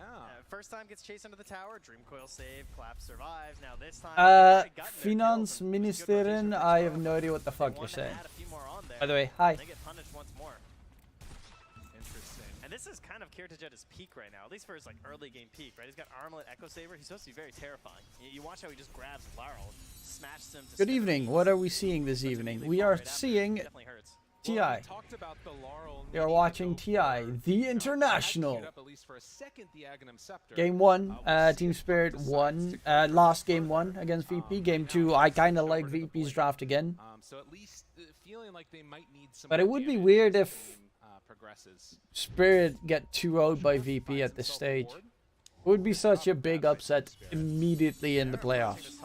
There's no egg though for 30 seconds, so I think FNG's just, they're not going to try anything again. Yeah. They already had their fight up there. Spirit won it. That rewards them the tower a little bit later. Puck having a DD too, probably. But on the 15-minute dot, he got that shard delivered here. Deso for collapse would be a pretty nice one always. In his stash right now, but Panel was mentioning Gives them the opening to go for Roche. from the TA. Absolutely terrifying, right? You might be looking for a save or something as the Tusk. You get silenced up. Puck obviously hates silence a heck of a lot. Dawnbreaker, I mean, you can predict her movement too. She's coming in with an ulti or something, just lay that thing down. Oh yeah. What do they have for dispels right now? I mean, there's nothing basically. Yeah, it's just nothing. I mean, Inkswell eventually Grimstroke, but I mean that also is not super loud. He did actually buy the shard just now on the Grimstroke, so they'll have that at the very least. Best item. Yeah. TA also has the shard. So Inkswell, of course, giving that hard disable as Dispel. Dispel, excuse me. Got you. To stop the hard disables. No, FNG! The Dawnbreaker, the Walrus Punch. Easy bring down. Notice gets just to the other side of that shard as they bring numbers up top. Has his Blink Dagger now. It is support Invoker though, so although it is a classic combo of Invoker and Centaur Warrunner, because it's support Invoker, the Exorts aren't that high at the moment, only got 4 points. So it'll be 350. I mean, that's still fine, 350 pure damage, of course, globally, but you're looking for that Blink, Hoof Stomp, into the big damage. Smoke breaks. Notice wanted to play together with Sage right there. Not going to quite find an opening. Aquatics, they're right on top of him. Oh, Dream Call onto 2. Big catch. Before he gets a spell off, Sunray doing a little bit of work, but they don't have that control. It's a very fast burst. That was a Centaur Warrunner? Yeah. Did not look like it. He exploded. He actually has almost no farm, does he? Yeah, he's got Vanguard Blink. Very, very good on the side of Team Spirit now. 17 minutes in. What does Sage have? Spirit Spirit Vessel. Go Hanamitis! Get that Hanamitis farm, bro. Get the experience. At this point, they're just kind of hoping for BKB, likely on Yadoro. I mean, he's just doing his thing, farming up as much space as he can on the map. The rest of the allies of Team Spirit trying to provide that space. And a big item for the Dawnbreaker. The item that truly brought her back into the meta was the upgrade to this... Oh, I say that. Collapse. Collapse turns. Now the spin, the damage. Oh, they line up for the side blades. Going to be enough to keep him strong. Tries to TP out. Do they have any way to break it? Yes, they do. Notice comes in clutch at the end. So Virtus Pro take 2 kills. Yeah, much needed there. And that was, of course, the Deso just getting delivered to this item that the hero absolutely loves. Maposhka in a bit of trouble. Oh, ouch. Yeah, that'll happen. I mean, you talked about it. This is the window where Kiritich starts to really come online. Echo, Armlet, almost at BKB. I think actually can do it if he wants to do the disassemble trip. Yeah, he could. I don't think he needs to be honest. He can just kind of chill until he's got it right. Laurel. Scotic's actually out of mana. Now an invis. But no, he's got an Invis rune so he can refill his bottle. Seeing that the Oh, blinked. Witchblade. Witchblade. On the top side, though, they might not know what it was. I'm wondering if Laurel's gonna go for the disassemble, I think a then damage build. I would assume not because they already have damage on their side. Oh, this could be big. Sunstrike. Are they gonna be able to kill it? Hits. Big stun. Laurel right Notice in trouble. Yatoro staying alive. Yatoro gets away before the supernova does enough to bring him down. The coil was too good.Age was trying to get in there for the Spirit Vessel. Can they find any more? FNG just out of range of the vision. And that's Maposhka Blink Dagger. Collapse was fast with his ult. Too, right? Like catching Yadoro, farming up in the Ancients. Great defense there from the team. And although they've gotten some of these answers, they're not all there at the right time. I mean, the Dawnbreaker pick was fabulous. And it's doing exactly what they needed it to do. Virtus Pro come up with answers now. I mean, we've had a very fast-paced game. 31 kills in 19 minutes. It's a lot more aggressive than we normally. I mean, we do get to see some Eastern Europe versus Eastern Europe, so that's kind of neat. Like almost lucky in terms of like how aggressive Virtus Pro's been in some moments. They're gonna try and get aggressive again now that there's no play here from the Dawnbreaker, and see if they can use this BKB to force mid alongside this Mage Slayer. So a smoke to the top side after baiting TA for a moment.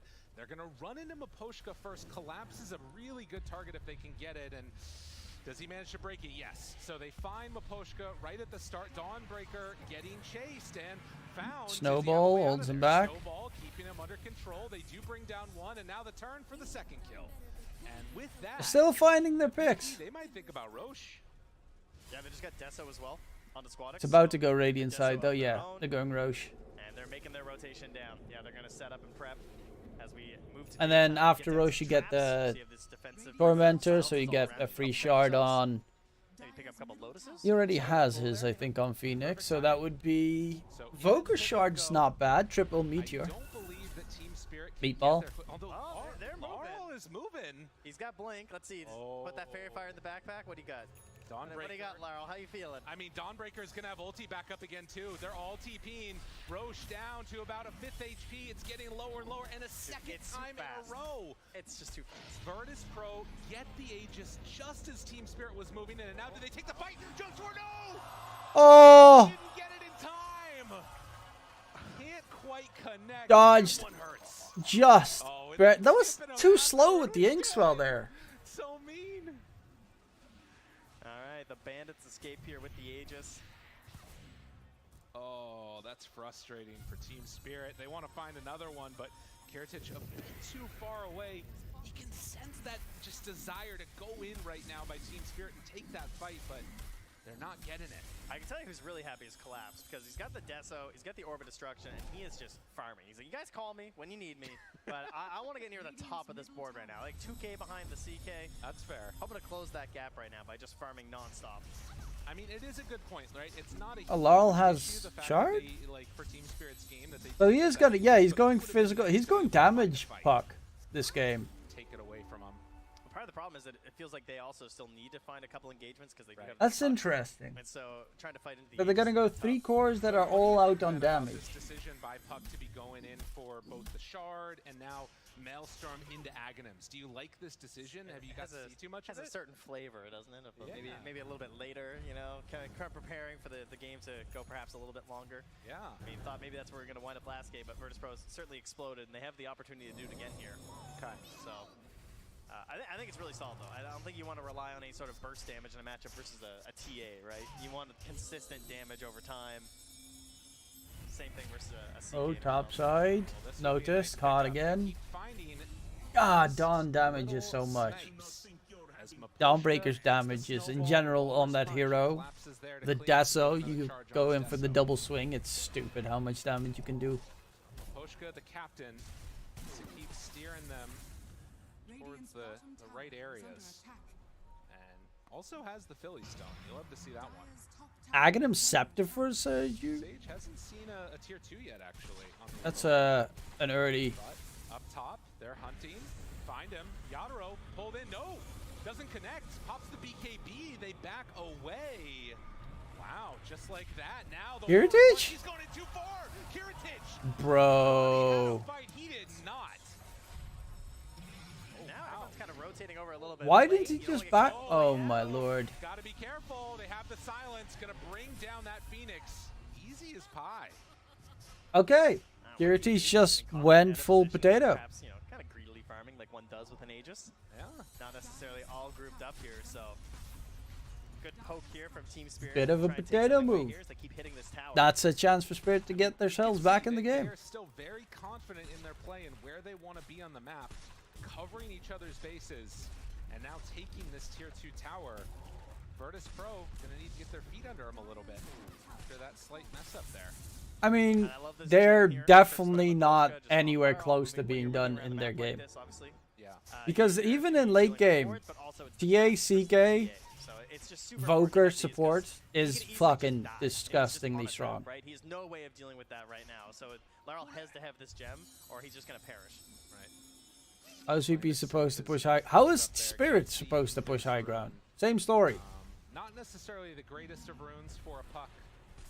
Like, both teams have struggles pushing high ground this game. Can make some action happen there, but look on the mini-map, right? Down here bottom, you've got all of VP that's kind of in this concave formation. Because you can't put Muerta in the front, because if you put Muerta in the front and she gets stunned for half a second, she's dead.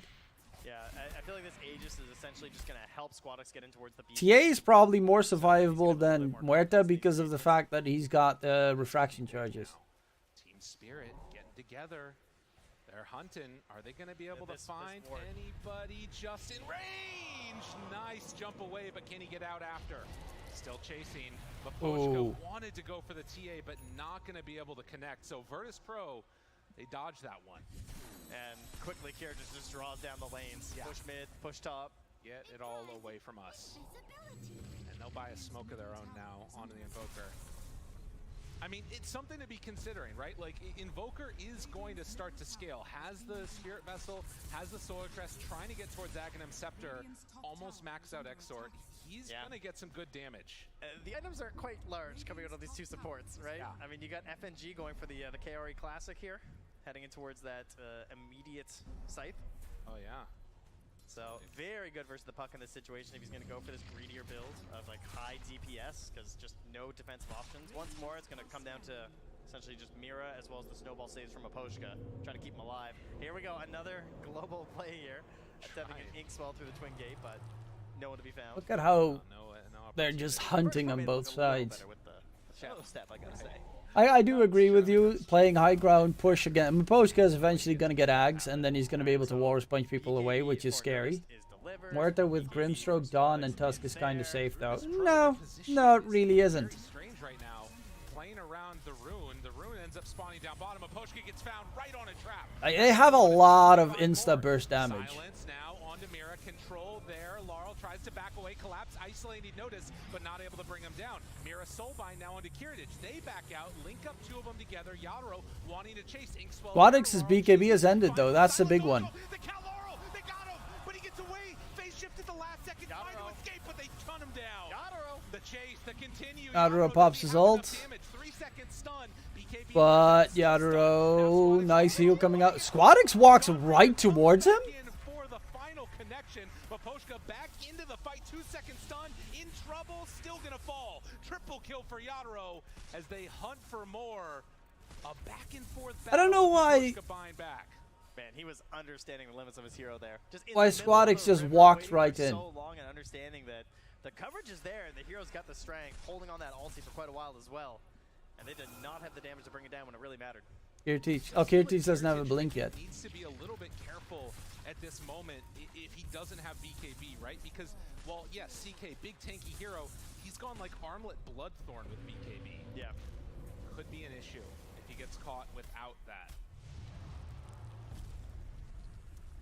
27 minutes in and still only 1,000 gold separating. Kiritich dropping a couple of times is pretty dangerous for VP. This was a weird fight, but a good catch. However, Kiritich, the silence comes out, like, and he stops chasing after Grim. He gets really scared there. Kiritich. Then they fall back, and in comes Muerta. I think Muerta with like a swift link later in the game will be pretty nuts, though. But the hero himself, they just could not handle. Right. Also, got quite a bit of use out of the neutral item there too, the specialist array. Oh, it's super solid. Seems like it's a really good pickup. And of course, Swadix just in too far and was maybe And a not great heal anticipating bomb that, coming out. Dawnbreaker ulti to come in. But it was super solid for them, and now we're set up again for what could be another Roche battle. We've got 8 seconds till it's capable of respawning. We'll see if it's going to be up here. They're going to get an instant spawn. It'd be pretty lucky for them if it is. No, 2.5 minutes. That's about as long as it gets. Yeah, had a Sunstrike check there as well, just to make sure. 2.5 minutes. Okay, that's a pretty lengthy amount of time. 1,400 gold away from the Aghanims. I mean, it could make a difference. They don't have a ton to keep people in place for a Cataclysm. No, they really don't. But if they can get a nice stun out The there, 3-man stomp into Stampy, meat. I mean, not. The plus of having Aghanim Scepter on Voker is also the fact that you get +1 in every attribute. So in a sense, you get 3 levels, sort of. Anyway, like even without a centaur. So having to commit for it here is kind of frustrating, but it's a Muerta, so definitely makes sense, right? Right. It's just all about being in the right spot, positioning. He just needs to get the most out of his BKBs. Well, I mean, I think that this long spawn on Roche has definitely helped out Virtus Pro a lot. Team Spirit was basically stuck on one side of the map for a The very plus long side period for of time while all of VP Team was Spirit is that Roche is going to spawn Radiant side, so they have an easier way to get to the team fight. Actually, Tier 1 tower for VP is still standing. They should kill that. The Tier 1 tower bottom before Roche respawns. If you're Spirit. Smoke up as 4. Laurel still down bottom. Yeah, they're looking to take the Tier 1. With them if this battle does does take place. Arcane Rune picked up for Yadro. Notice. Oh! That was very close, but doesn't break smoke. So they'll still have that coming down as Roche is finally going to respawn in a minute. Got him. Right? Dude, and Laurel's almost got Ags, too. These fights are going to start to become pretty scary. I feel like if he dies and loses his gem, he just buys BKB. This is a pretty big fork, I think, for him, depending on how things go, you know? Really? I don't know. It's kind of scary, isn't it? I mean, it's true. He has just nothing. He really does not have a lot at this point in time. He's just completely dependent on his allies. But, I mean, we saw how well that worked out for Virtus Pro. I think Sage and FNG Yazuro's got a lot of HP, actually. 2.8k. Super dependable. So, I'm sure that not bad. Poshka can be as well. Well, and we Falcon Blade does definitely help. Right? Like that one How much does Falcon Blade actually give in total? Out, it caught him, and like then 400 he HP? basically died from it. All it took was one ability. And it's going to be up to the rest Actually, of you the get squad a fluffy of, hat. Team Spirit to What was find 300 HP? the visions that way you can take that fight. So now, into the pit they're going to go. It's going to drop so quickly, and they're making the move from Virtus Pro, but it's going to take too long. They're not getting it. Oh, 200 HP.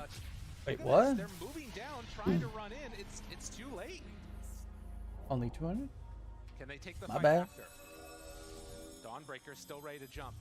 Virtus Pro together. They just got Aghanims on the Invoker. They have this scythe on FNG as well. If he sees They the don't right have target, Voka with them. Looking, hunting. He's still in vision. No, they jump forward, find him. But Poshka off to the side. They get him with the Hex. The Cataclysm. Yadro jumps away and now turning. Oh, Phoenix Egg is gone. Brings it down. Now they did kill off the Muerta already. Laurel tries to back away. Eats the cheese. Tries to escape. Yadro gunslinging away. Does he have enough damage? Can he get out of there? Survives. He turns it around. Triple kill. Yadro goes for an ultra. Oh, it couldn't have been worse. Just a second away from no pierce the veil. He pops it and immediately pops them. That was You know, I think gun close, but pretty well. Why was I'm like the one thing I don't understand was why was Voker not there? Stop Sanking, how are you doing? Look at how much that blows open the lead here for Team Spirit. One fight. Like Sayu was look at where he is on the minimap right now. Look at where he is. He is still at their tier 1. He's still walking, still walking, still walking. Delaying that first death on the Aegis. And also the cheese there too from Laurel was huge. I know, getting those Still walking, still walking, still walking, and his entire team is dead, and in he comes. To be fair, they might not have made it out of there alive, though, I gotta say. It wasn't looking too good after. You're not wrong. Oh, Silver Edge. He also, I think he got Silver Edge during that fight as well on Muerta, which is a pretty close timing to get that invis dip. Damage totals in this one off the chain for Yadro. This is why Muerta has When's been it so actually- highly prioritized at times. When it looks good, it's really good. It looks good, it's really good. It's really funny to see Laurel just. Yeah, Grimstroke's Inkswell heals with Shard. Yeah, that's a good point. I think 50% of the damage it deals heals you. 40% actually, and it's also a strong dispel. It could go either way depending on how these fights go, to be honest. Well, I mean, plus side, they did get rid of that Aegis, but certainly in Team Spirit's hands right now, they have the Solar Guardian back. And they got rid of the Aegis and the cheese, but The hardest thing for them to play around right now. you did lose like, okay, 7k. It's not the worst. They can definitely die. You saw how quickly they nuked him. And also how quickly they nuked Laurel. Until he... Does Laurel have his... Okay, he doesn't have his BKB yet.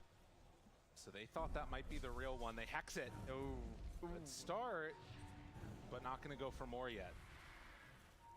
See what kind of an Inkswell play they might be considering here as well, of course. Mira just thinking of who to put that on top of, but they scout him out. They let him go. Back to farm. That's OP. Yeah, it's pretty nice. Especially with now the fact that it's like a 5-second spell. If you get like a nullifier though, it kind of fucks up it completely. So if you get nullifier at one point in the game, it's pretty nasty to deal with. Ooh, Phoenix dead. Just like that. Meanwhile, Maposhka getting hit with the cold snap. The sun 3 seconds. Cataclysm. Gone. 1-for-1 trade. They just need to back. BKB was used by Kirtich though. Silence onto both. They thinking about jumping, but not going as of yet. Instead, notices that Oh, there's the Dream Coil with Ags. Yadro starting to lay in, brings down one. Oh, that damage. Aquatics in trouble. FNG caught by the fear. He gets the supernova off, though. That's enough to turn it for the moment. They lose the Grimstroke, but they already bought back on this Phoenix.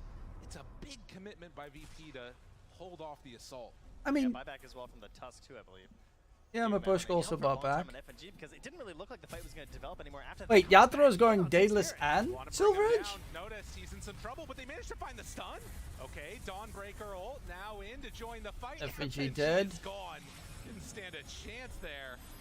As the blade mail is popped and collapsed. Notice is playing dangerous gaming. They're gonna settle for the tier 2. Notice needs to get hitch a ride and just run around. Any good 25s? TA's 25 is really good. I think you get like 8 refraction charges or some shit. 7 refraction charges extra. CK's is kind of shit. You get a Gale Strike chance. That one's kind of whack. Centaur, probably have some duration. Dawn's is... Back and forth one so I actually don't know which one. I assume you get Starbreaker cooldown. That makes the fight significantly harder for him. Oh, wait a minute. Mira? The Bucks one is actually really good. Dream Coil pierces debuff immunity. Gets another silence. Mira, do you have enough damage? Well, with a little bit of help, you might, or it could get brought down. Forces out at least one. Takes off Centaur Stampede forced up. Mira's running down 2 heroes. 25 on Muerta, calling some 2 additional. He's kind of stuck here on Notice. 25% magic resistance is pretty. No, that's actually Muerta's 25 is actually kind of super shit. Both of them are shit. But there is now a heart on that Centaur, so. I guess it's mainly the Pucks one. Pierce's debuff immunity, especially against CK, is really nice. Well, I do feel like they have the damage now with soon-to-be Daedalus online from Muerta to really tear through. Oh, I mean, God, he got a Mindbreaker too. He's got Daedalus, Mindbreaker, Silver Edge. Muerta does a fuckload of damage. So much damage. Yeah, you don't stand a chance here. Not even a little bit. I mean, they have to kill Yadro. They can't let him survive through the fight. And in fact, the jump, noticed, pops the BKB, Snowball backs away. Aquatics onto him, but the Ghost they need nullifiers. They've got all the answers on Team Spirit. As Gunslinger goes Pucks 25 was his old Ags, yes. No answer yet from Virtus. Well, without the longer stun duration, only pierces BKB, but yeah, pretty much. Oh no, a little bit ridiculous. Well, EMP won't connect. Meanwhile, Kirtich farms on the other side of the map. They have been able to stop the high ground push. That's something at the very least now for Virtus Pro. Collapse just comfortably chilling down here. I don't think there's a whole lot of threats that he can really worry about dying to, honestly. Like this close to a tier 2, not too concerned as he farms up towards the overwhelming blink. Just gonna be putting up more and more HP. And that 25 talent too, so Starbreaker's all the time ready. Up top though, they find one. Can they get him up near the twin gate? Oh no, that was just an illusion, excuse me. I was sure that they had him. Those illusions, you know, they're tough. Well, smoke instead. That's what I was looking at. They're gonna smoke. Right, yeah, That's what I got was. you, yeah. I just like scaring the observers, that's all. Keep them on their toes. 38 minutes in. And hoping to find somebody farming down bottom, or maybe to bait out Kiritich. It could be an interesting play, but Team Spirit, they don't care. They just want to push mid. Or at least force them back on the side of Virtus Pro. Looking, opening. They're not going to go for it. I mean, this is a decent play by VP if they can catch somebody. They're keeping the game pretty close. TP down bottom. I mean, no, 12k ain't that much, but Muerta is hurting like crazy. Going Silver is Scotty as well, so you're gonna get the healing reduction. Pretty much. I mean, that's obviously why Puck's Which late game is pretty substantial with like CK and Centaur. Actually, he is really poor unnoticed. Does he have Shard? Shard would be pretty nice. Gold lead is pretty significant for Team Spirit, but if the context of this becomes find Muerta, kill Muerta, suddenly 12k gold lead is gone. So it does still come down to how these fights get taken, and Team Spirit, they can't be too cavalier with their movement. Gonna wait now. Roche is back up in 26 seconds. So will be Aghanim Scepter for them, I believe. Could be, yeah, they got cheese last time. Hey, did indeed. How good's that egg? That free eggs. I mean, I guess probably Tusk, I feel like, makes the most sense. I mean, Dawn with free eggs is also huge. 60% Some evasion. people away if they get onto them. Isn't terrible. So yeah, they move on in. Now the TA trap is there, so they see what's happening. Although, where's the gem? Like, they don't have it. Tusk has the gem. He doesn't see that the TA trap is. I mean, it doesn't matter. It drops so quickly. It could have been important, but it turns out to not be. They kick it away now. Oh, let's go. The kick. He's ready. Maposhka's got it. He's also going Shadow Blade on Everyone wants a Maposhka. walrus kick, right? Well, suddenly he's higher net Now worth. you have Dream Coil Walrus So, Kick combo. feels a little bad Just for snap Notice. the Dream Coil. Ninja gear too. Oh man. Damn. Sneaking around looking for some big kicks. Everything that he wants. He feels bold with the Shadow Blade. The smoke, the move forward. Does he want to jump onto anybody here? Up high ground, smoke breaks, blink back. Doesn't get caught. Oh, instant smoke here from Virtus Pro as well. They're going to go mid. They saw Maposhka bottom. That's why. Going to try and run it collapse. They're just going to try and kill Maposhka. He's the dream right now because he has this Ghost Scepter, but there's now the Nullifier on Kiritich. So just like spot the Tusk, get the kill, and they might be surprised to see he's the gem. I'm not sure if they've noticed yet. That'd be a huge one for them, but yeah. Collapse is hiding pretty nicely. Collapse. Does he realize what's going on? Notice break smoke. Collapse still sitting there. Didn't Does quite he get YOLO? vision. FNG.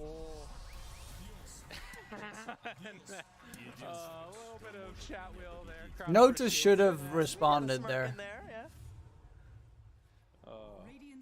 It was funny on the, I think it was in that vlog again that they did. He kept saying like, they're always going after me. They're always trying to kill me. Yeah. So Collapse has been getting the treatment this road to the TI so far. I mean, that's what happens when you're, you know, you have that one performance at TI 10 as well. Oh yeah. Tornado, lift up, EMP, but for staff. Wait, does Voker not have Shard yet? Still have another 3 minutes on this Aegis. As Muerta steps in, gets kicked back. Easy connection, Notice down low but not dead yet. Now the Dawnbreaker ulti connects onto Kiritich, trying to kill him off. Does get the turn and down pretty low. So they hold out on that high ground push with the kick after Maposhka dies. That's Gems on deck. Jumps in, catches Oh, look at the damage! 3-man Dream Coil. Almost dead. Laurel wants to hunt, wants to get away, but no! It managed to find the kill, and now the jump forward collapse. Wants to get that gem back, wants to get out of here, but with buybacks coming in, they might have stepped a bit too far forward. Quadix might have made a mistake. Down very low HP, but Muerta doing some good hits. Yadaro trying to stand his ground. That is 3 already dead behind the tower. Notice now the jump forward. The Cataclysm. The jump. Yadaro goes down. But he does. He just got calling. Team Spirit, you gotta learn the rule. Never ever go high ground. It is a folly. Trying to find a couple more. Oh no, Yatoro might have made a big mistake. Good soulbind, but the damage is there.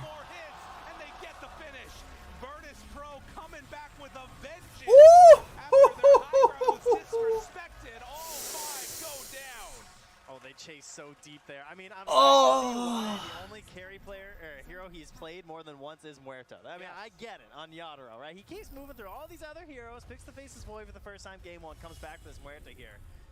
But at that time, Who are? I mean, he does so much. I mean, the thing is, Laurel had a good jump, There with no Maposhka. Like, but I think it took too long for the rest of the team to join. Actually, no, not I think. It was too long. Like, Laurel went deep, had a 3-man Dream Coil. Sayu just gets out of range. You lose all 5, you're in a serious problem. Like, it starts off with the Walrus kicking Notice back, which is, you know, it's still center, even though you're not really lacking damage. So this whole idea of just like getting more and more it's not the control- greatest. But this was a good catch by Laurel. Unfortunately, the rest of his fucking team wasn't there because they just already engaged. Tiny little bit he doesn't get, right? Sayush lives. Oh, okay, this is a creative situation now. Then he just dies. Like, oh, he gets off one more spell. It's like, oh, well, I have to go in now and collapse. I want this free kill on the Invoker. And now you die. Yeah. No, exactly. Clean up each other's messes, and in the end, there wasn't enough paper towels. You know about that as a dad. That's right. As, man, a big turn, and, you know, 8K gold lead at this point in the game. Wait, means in a lot second, less. look at FNG dropping. Means nothing, especially Or when you what- got things like hexes yeah. and these combinations. Oh yeah. They just get shot. FNG just. I mean, the thing that does matter a lot more is going to be the buy. Do they actually have Heaven's Halberds? One on the Dire, on the Invoker, and something that could be there to watch for later on. I'm right baffled now that they on don't. Team Spirit, The only only. Mira has Like, the why buy don't they have halberds? You're playing against a Muerta. If you get a halberd off in the middle of her calling, like, fucking damage is gone. One more game. Right? One more. I mean, you got the first one. Making a little comeback here. Can they do it? I mean, it's very possible. Phoenix We've seen halberd, comebacks Centaur from halberd. bigger deficits Actually, that's why I'm. and it This all is has the to go in surprising favor. one They for me. only got Kaya tier 3 Sanj. tower. I don't get why Kaya Sanj. Like, break that open, make one into Heaven's halberd. The other you use for E-Blade, right? On collapse. Because they only have I force, think, on the mean, T, right? that shit. Right. So, like, if you E-Blade's actually just stun super someone, useless they're for not them gonna this move. We game. don't have any other Because options Muerta for just that, pops so ult and goes brrr. see if they can chain a few together. Well, and the way that I thought about that, the fights were going to go for VP was like find the Muerta, pick her off when she's out of position.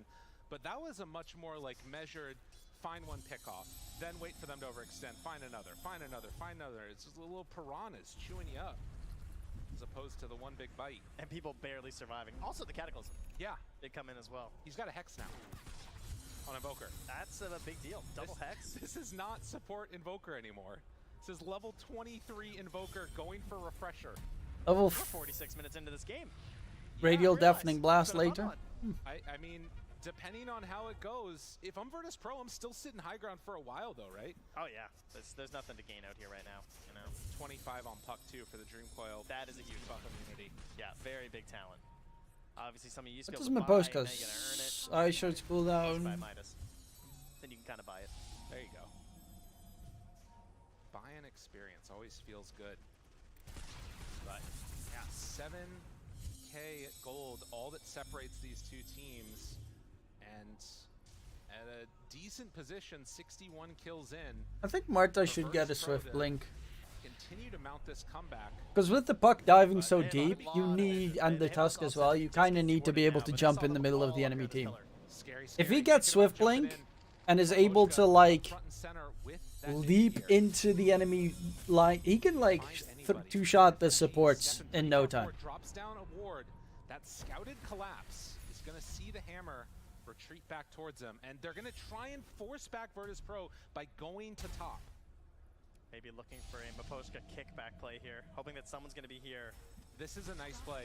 I mean, if they don't get back quickly enough for Virtus Pro, or even if they do come back, they still might go for the kick. If someone shows, Yeah. Got to be so careful there. Nice play by Team Spirit. yeah, nobody even coming close, right? Just putting in the forward spirits, catching the wave. If they notice, they're going to see that he's smoked out, but it's just ninja. Adro.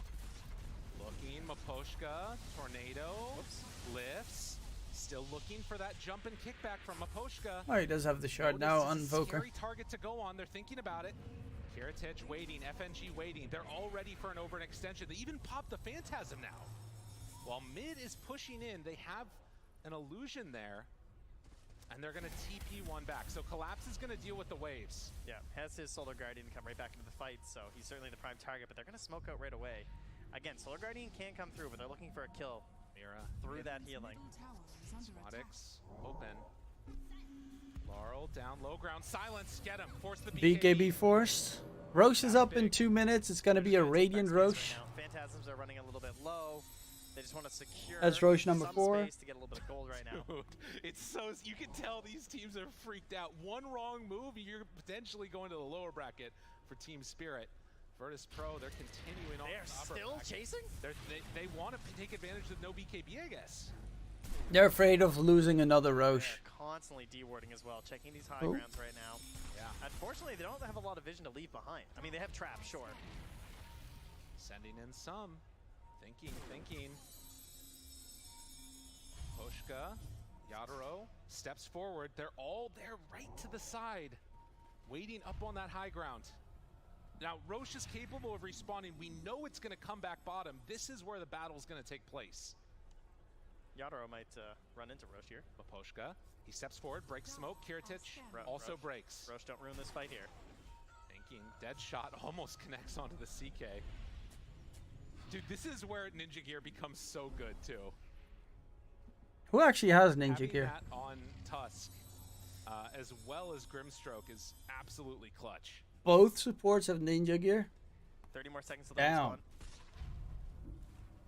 Clap's still farming the whole time through. He might try and push them by pressuring topside too. There's a chance. Yeah, that's a problem. You can sense though, it just becomes this sort of battle of attrition. Noticed wanting to find an opening. They don't have the reposition tools though on Virtus Pro in the same way that Team Spirit do. They need an Ags on TA just to be able to deal with the split push, probably. Does he see one? He sees him. Noticed. Still don't want to go on the Centaur. And there it is. Roche is up. Both teams see it. Dude, they're right on the edge. Oh man, this Aeon. This fight is probably gonna decide the game. Laurel has a great dream coil. If VP are not careful, they got to be so. I mean, look at Maposhka. Send a dream through. Boostery orb. Meanwhile, Collapse is just firing away. Collapse is up there now. Hey. Look, they're taking a whole Rax. But Kiritich finds him. 3 seconds done. Cataclysm. Is it going to be enough? They find and kill Collapse. Can they get back bottom, though? Team Spirit already there trying to bring it down. They're going to trade it. They have the Invoker, but That's a weird trade. Interesting. I mean, there's no way you're getting back to go for that kill. I mean, yeah. You can't have your cake and eat it too. Maposhka not connecting on the FNG. They are immediately running. That's a weird trade. So they just got. This is the worst hero to try and kill because Collapse has buyback and can get right back into the fight. But if they get him again, that's true. I mean, he's super crucial in these fights. You're not wrong. Jump forward. Hex is there. Control. Maposhka low dead. And now Collapse in the midst of the fray in a terrible position is going to start to get isolated. Do they have enough to get down? This is going to be a dieback for Collapse. That is what they were waiting for. Muerta. Look at Yadro. Yadro in trouble. Silence. That's dead one time. Can they find more? Maposhka control onto Notice. Snowball. He's going to fall. Squadix trying to find more. He's just fighting illusions though. Maposhka also bought back. Laurel is dead. Kiritich in trouble. He's dead. More dead. This is going to be a second dieback, but they lost Kiritich. Can they do anything else? Virtus Pro win the fight, lose the Aegis. They take care of the Okay. Aegis. They get the dieback on Collapse. They get the dieback on Maposhka. I think that pays off. That was quite the gambit, I gotta say. I mean, and again, if you're Kiritich, you know that Maposhka and Collapse are dead for 90 seconds. I mean, you can see they want to make a move down bottom. I don't know if you want to buy back on the CK to try and get it done. This is such a dangerous part of the You game. could go for the all-in play. That's the bold move because you know that they're down to. But they have Puck, and Puck did waste his entire dream call on only FNG that fight. Too scary though. Safer bet. Yadro walks forward, gets the stun. Going crazy. Dude, that guy's nuts. They try and get him. Tornado, lift up, but he's lifted for a long time. Yadro, he didn't get hit by the stun. Oof. Oh, jeez. Oh, man. Oh, goodness. Dark Portrait is scary. And now buildings are being hit. Still 40 seconds without Collapse. Puck is gone for 30. Yadro having to do it all alone. The Inkswell to break it, and now the turn. The Aeon is going to be there. Can they kill him off? Yadro going to be His ult is over. It's so scary with two heroes. Right on top of him because it's Yadro is dead. Now he does have buyback 100 seconds away. VP, how Puck is up in 15. They're just going to let go of these racks. Right now. They can only get 2 sets of racks. If they go for the 2 sets of racks. Save that. Oh man. They really respected that Muerta. They really did. Waited so long because they understand the damage. I mean, that's what the heroes got right now. It's just absolutely ridiculous. Plus the backup there of the hard dispel from Mira. Scary moment right now. Again, a second set of racks while they don't have Kiritich. Oh! Oh, the dodge! That is debuff piercing. That would have been maybe Squadix gone. Also, Revenant's Brooch passed over. Squadix has it. So they have that dodge was so fucking close. This game! This game! Squadix is playing top fucking tier. Soulbind too, so Mira just has crazy options in this fight on top of a Blink Dagger. So Mira can certainly make. Bro, this game. It's a scary fucking game right now. Oh, double Stampede though. Double Stampede. I don't know, Virtus Pro, it really feels like they're in control of this game now. Complete control. They have so Bro, this is not control. scaled. All it takes is one bad fight, but Yeah, exactly. That means you're not in control if all it takes is one bad fight for both sides to just lose. Revenant's Brooch ready. Maposhka looking for a jump kickback. Can he find a good target? Inkswell, get it, but the Oh, the Instax! that one so ready. Snowball will have a kickback if he wants it, but no. Able to dodge away. Still, buildings are going down. They need to find an opening. Hex is there, but they don't have any follow-up. All right, Kirtis is just taunting nearby. Okay, I guess they're gonna fall back. After getting the buildings here, so tier 2 still stands in the top lane. What the hell was that sound? What the heck was that? That Revenant's Brooch. Intimidation. He's popping the Revenant's Brooch for fun. Dude, that opens so much base in this here. What the heck? You know, when you get the newer items, I like to make them flashy. That's fair. All right, 56 minutes in, and we're 4 away from tier 5 2K net neutrals. with So advantage. Spirit's still looking for that magic fight. Virtus Pro not giving him an opportunity to get it. Yadaro walks high ground. They're under a ward here. Catches Deadshot. Hex again. So ready. Stun. Now on to 2, but there's no follow-up. Kirtich now tries to get onto him. Again, Laurel misses Dream Coil. That much yet as Collapse tries to Laurel gets silenced. Radial Deafening Blast. Oh, the kick again. Maposhka. Does he get the kick? He does. The double kick. Woo! The damage. And dead in an instant. That's TA gone. That's more. This might be the fight they were waiting But Laurel does fall, does buyback immediately. Phoenix Egg. Can they kill Notice? Oh, the snowball save.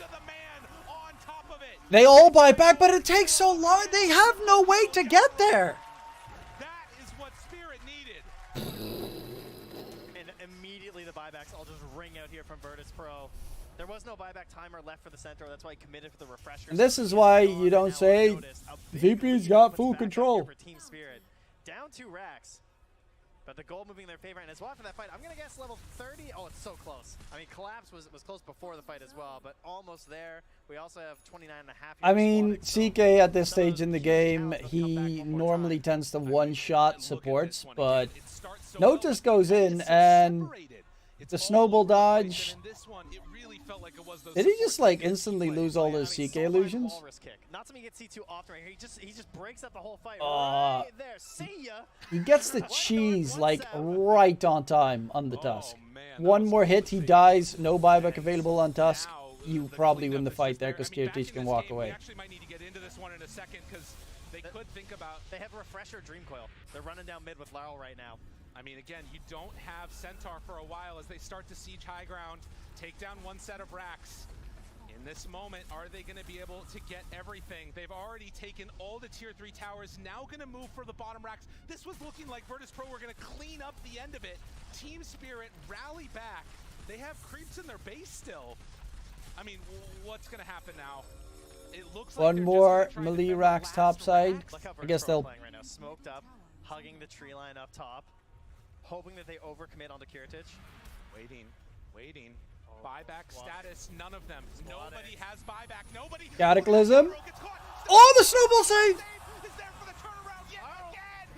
Kirtich dropping low and that's it. Game, set, match. The supernova is not enough, but do they have enough of the sun ray? Not going to happen. Oh, that save from Maposhka. That was a save upon save. That damage is not coming out if it's not for that snowball save there from Maposhka. They're still trying to get a couple kills here, but there's still a buyback on Yadaro. There's no buyback on the CK or the TA. They're going for more. Phoenix still have a Phoenix buyback. Himself, so but Mega Creep's already claimed. Can they stop the hitting on the tier 4 towers? Team Spirit, they want to close this out right now, but they're playing it even still a little bit safe. Their hopes of staying in the upper bracket right there, and there's the jump forward, the Hex on and that's it. Onto him as well. They can't stomp, they can't do anything. Stampede. Oh, what a game. We are going to a game number 3. What a game, bro. The map movement Oh, Squadix. really abusing the global possibilities of the Dawnbreaker. It was a great last pick. Squatic Stride is fucking best. But it was really... Miposhka, if he does not get that snowball save, they lose that fight. They probably lose the game. Barely squeak out survival there for Yadro, and of course, he was just so much of the damage throughout this entire game. He absolutely was. Like if Miposhka is even half a second later on that save, done. Going crazy. And how many times did we have the seesaw back and forth? Like Virtus Pro pull it back, felt like they were right on the verge of being able to take that one away, and then Team Spirit with that one magical fight and the double kick make it work. Oh God, I love Dota so much. Give it to him, crowd. I know you're happy about a game number 3. They were pretty loud for Team Spirit as the series started, so I think the crowd's happy to see a win come out there, and of course Yadro leading the charge there, doubling up the next highest hero damage on his entire team. Obviously the role of the Muerta in this one, and yeah, again, not a surprise that it's the only hero he's played more than once at TI. God, it's so good. And who knows what the heck we're going to see in this next one. I mean, it's all come down to this. I do know some people that are going to have a lot to say about it. Let's head on back to the panel. We have so much to say, not only about this game, but this series. I mean, Team Spirit being able to bring it back. It wasn't clean by any means, but it was definitely entertaining. Virtus Pro putting them to the test. I thought it was going to be the massive comeback for them. I thought they were just going to be able to take it there, especially when they got the dieback off of Collapse towards the end. Yeah, I mean, VP, they're showing some beautifully aggressive Dota. Like, they're in their face every time in the early game. They see some move, they're bringing 3-4 heroes, they're punishing Spirit for not bringing as many numbers, and that kind of helps them in the mid-game to have that confidence. But, yeah, you can never count Spirit out. I feel like Yatoro on this Muerta, there's so many times where he just finds that kind of clutch turnaround, and Miposhka, every time. The initiations, there's a couple were kind of not so good, but he's the one having to initiate every time. So you're going to expect some bad initiations, but overall, very good game from Miposhka. No one's 100% I think the last fight was very decisive, and I think VP won actually the game at that time, but they just didn't have the patience of like continuing just, you know, being looking for that specific moment to end the game with, but they were just kind of rushing to end the game right there and then. So if you think a little bit more patience from them could have been it, because the way I saw it was Team Spirit getting a perfect engage onto TA, right, in that middle, towards that later part. After they had lost their bottom ranks, they were able to find the perfect target for themselves, and that was their way back in. But Reza, explain more as to why it might have just been VP playing overextending, or just being too aggressive, wanting too much. I think it's just like when you're playing against Tusk Agonims, it's very hard to go high ground because you're already like putting yourself in a very weird spot. I mean, they kind of was ready for that. They were ready for that to hex the Tusk right away, but I think like still they leave so much room for a mistake doing that type of play. Oh my god, was this I hated this fight. The 1 second, yeah. VP took it after they just got Aegis, and they just caught... You're playing into Tusk, Grimstroke with Shard and Dawnbreaker in this whole game. Like, the amount of saves they have on Muerta in general makes it so hard for them to ever find like the right pickup. They have to... There's like a very specific order of people they have to like kill or murder to make it to the carry. And when they start on the carry, especially with Aegis, it's just... Ugh. Oh, this was so upsetting. I think it would have been a better fight if Egg was on the high ground. Yeah. On top of that, it's like the Muerta, the Pierce of Veil, it's like 1 second cooldown. Like this entire narrative, if she dies there, then she's not getting the kills, VP are probably crushing the fight, or at least getting enough resources taken away from Spirit that that fight looks better, right? So it's 1 second was the difference between Spirit having a comeback in that moment. Yeah. It's also like a theme throughout the game of them maybe not understanding the priority. Like when they're going bot to try and contest this Roshan like near the end of the game, right? You're just letting this Dawnbreaker farm all the way up to the top side of the map and then push in your top lane and then go for that Rax. He maybe got a bit greedy there when he then did die, but like if he pushes that up, maybe the creeps take the Rax. Like VP end up having to go back anyway to kill the Dawnbreaker. If they'd done that like 2 minutes earlier, then their Roche fight could look way better. Instead they have to give up the Roche for free. I want to talk more about that high ground, right? Virtus Pro trying to defend their racks there because Team Spirit, it was really difficult for them to be able to push earlier. They finally break that. They get that tier 3, and then all of a sudden they've dived too deep. It did end up going in Team Spirit's favor. They won this game, but that little bit there, if it had have gone the other way, do you think that would have been the make or break? And do you still think that is the make or break as to why Virtus Pro even had an opening back into? I mean, for sure, it gives VP a lease of life, right? Because the entire game, Spirit, they're playing on the concept of Miposhka. He jumps in, he starts the fight with Tag Team Punch, and then you follow up. The one time he initiates and he gets instantly CC'd and dies, then Spirit's still taking the fight after. So it was kind of a little bit of a blunder from Spirit, but Yeah, it was enough to get VP back in the game, and then you had, what, another 15 minutes of that awkward back and forth. A lot of respect being shown, but yeah, Spirit showcasing how they can just win games from all points. Yatoro 23, 4, and 11. I'm looking at these stats. I'm like, oh, which one really sticks out to me? You cannot look past that one. He is phenomenal on this hero. I want to see his damage output this game. I think it's like around 100,000 or something, maybe even more. He has 76,000 damage. Yeah, it's a lot. Oh my god. Look, we're going to highlight Collapse though on this Dawnbreaker. Very different style to Spirit Breaker. Or actually, not so much, right? Spirit Breaker still has that global potential, but on Dawnbreaker, it's in a different format. Yeah, I think that hero actually made their line of work because there were so many engagements when Dawnbreaker just saved the Muerta from going on top of her, and he turned so many fights around. And he was the force that, you know, would bring damage to the puck and Grimstroke initiation as well. So I think it was like a very clutch last pick for them. Well, let's break up this talk about game number 2 with some Slacks action. We're going to head on over to him. Thank you so much. Hello there. Hell of a game there, Tsunami. My blood is coursing, my man. I can't believe we're starting off the playoffs this strong. 3-game series right off the bat. That's what I like to see. In fact, I was watching the game with these guys. Now, I told these guys, they said that Team Spirit was going to win no matter what. And I said, if they lose, I'm going to come in the crowd and make fun of you. But they didn't lose, though. They didn't lose. So you're right. Why you hear that? Why you hear that? But you were sweating, though, weren't you? Just a little. Just a little. All right, they can hear you right now. Would you like to thank them for not letting me mock you on camera? Honestly, my parlay is still in. So let's go, Spirit! There we go. Fantastic. Bepushka's the best! Hell yeah. All right, the boys are alive. Now, we found a very special person in the crowd. This is Sar Potato. Now, if you're a North American Dota enthusiast, this guy's been in your chat about 1 million times, but he's banned from my chat. Stream sniping bastard. But anyway, this guy's fantastic. Now, you have riddles, right? Indeed, and I've made about 30 of them, though I'm not gonna go through all. Just gonna choose some for the crowd and for you to guess at. Fantastic. Now, this guy has been walking around asking everyone Dota 2 riddles. We're not paying him. He's just choosing to do this. But we have some riddles for you today. Can you give us an easy one? I'll start with an easy one here. Okay. Tsunami, you ready? I'm listening. All right, he's listening. With name jokes aside, half of one, speed and might in stride, part of lot of fun.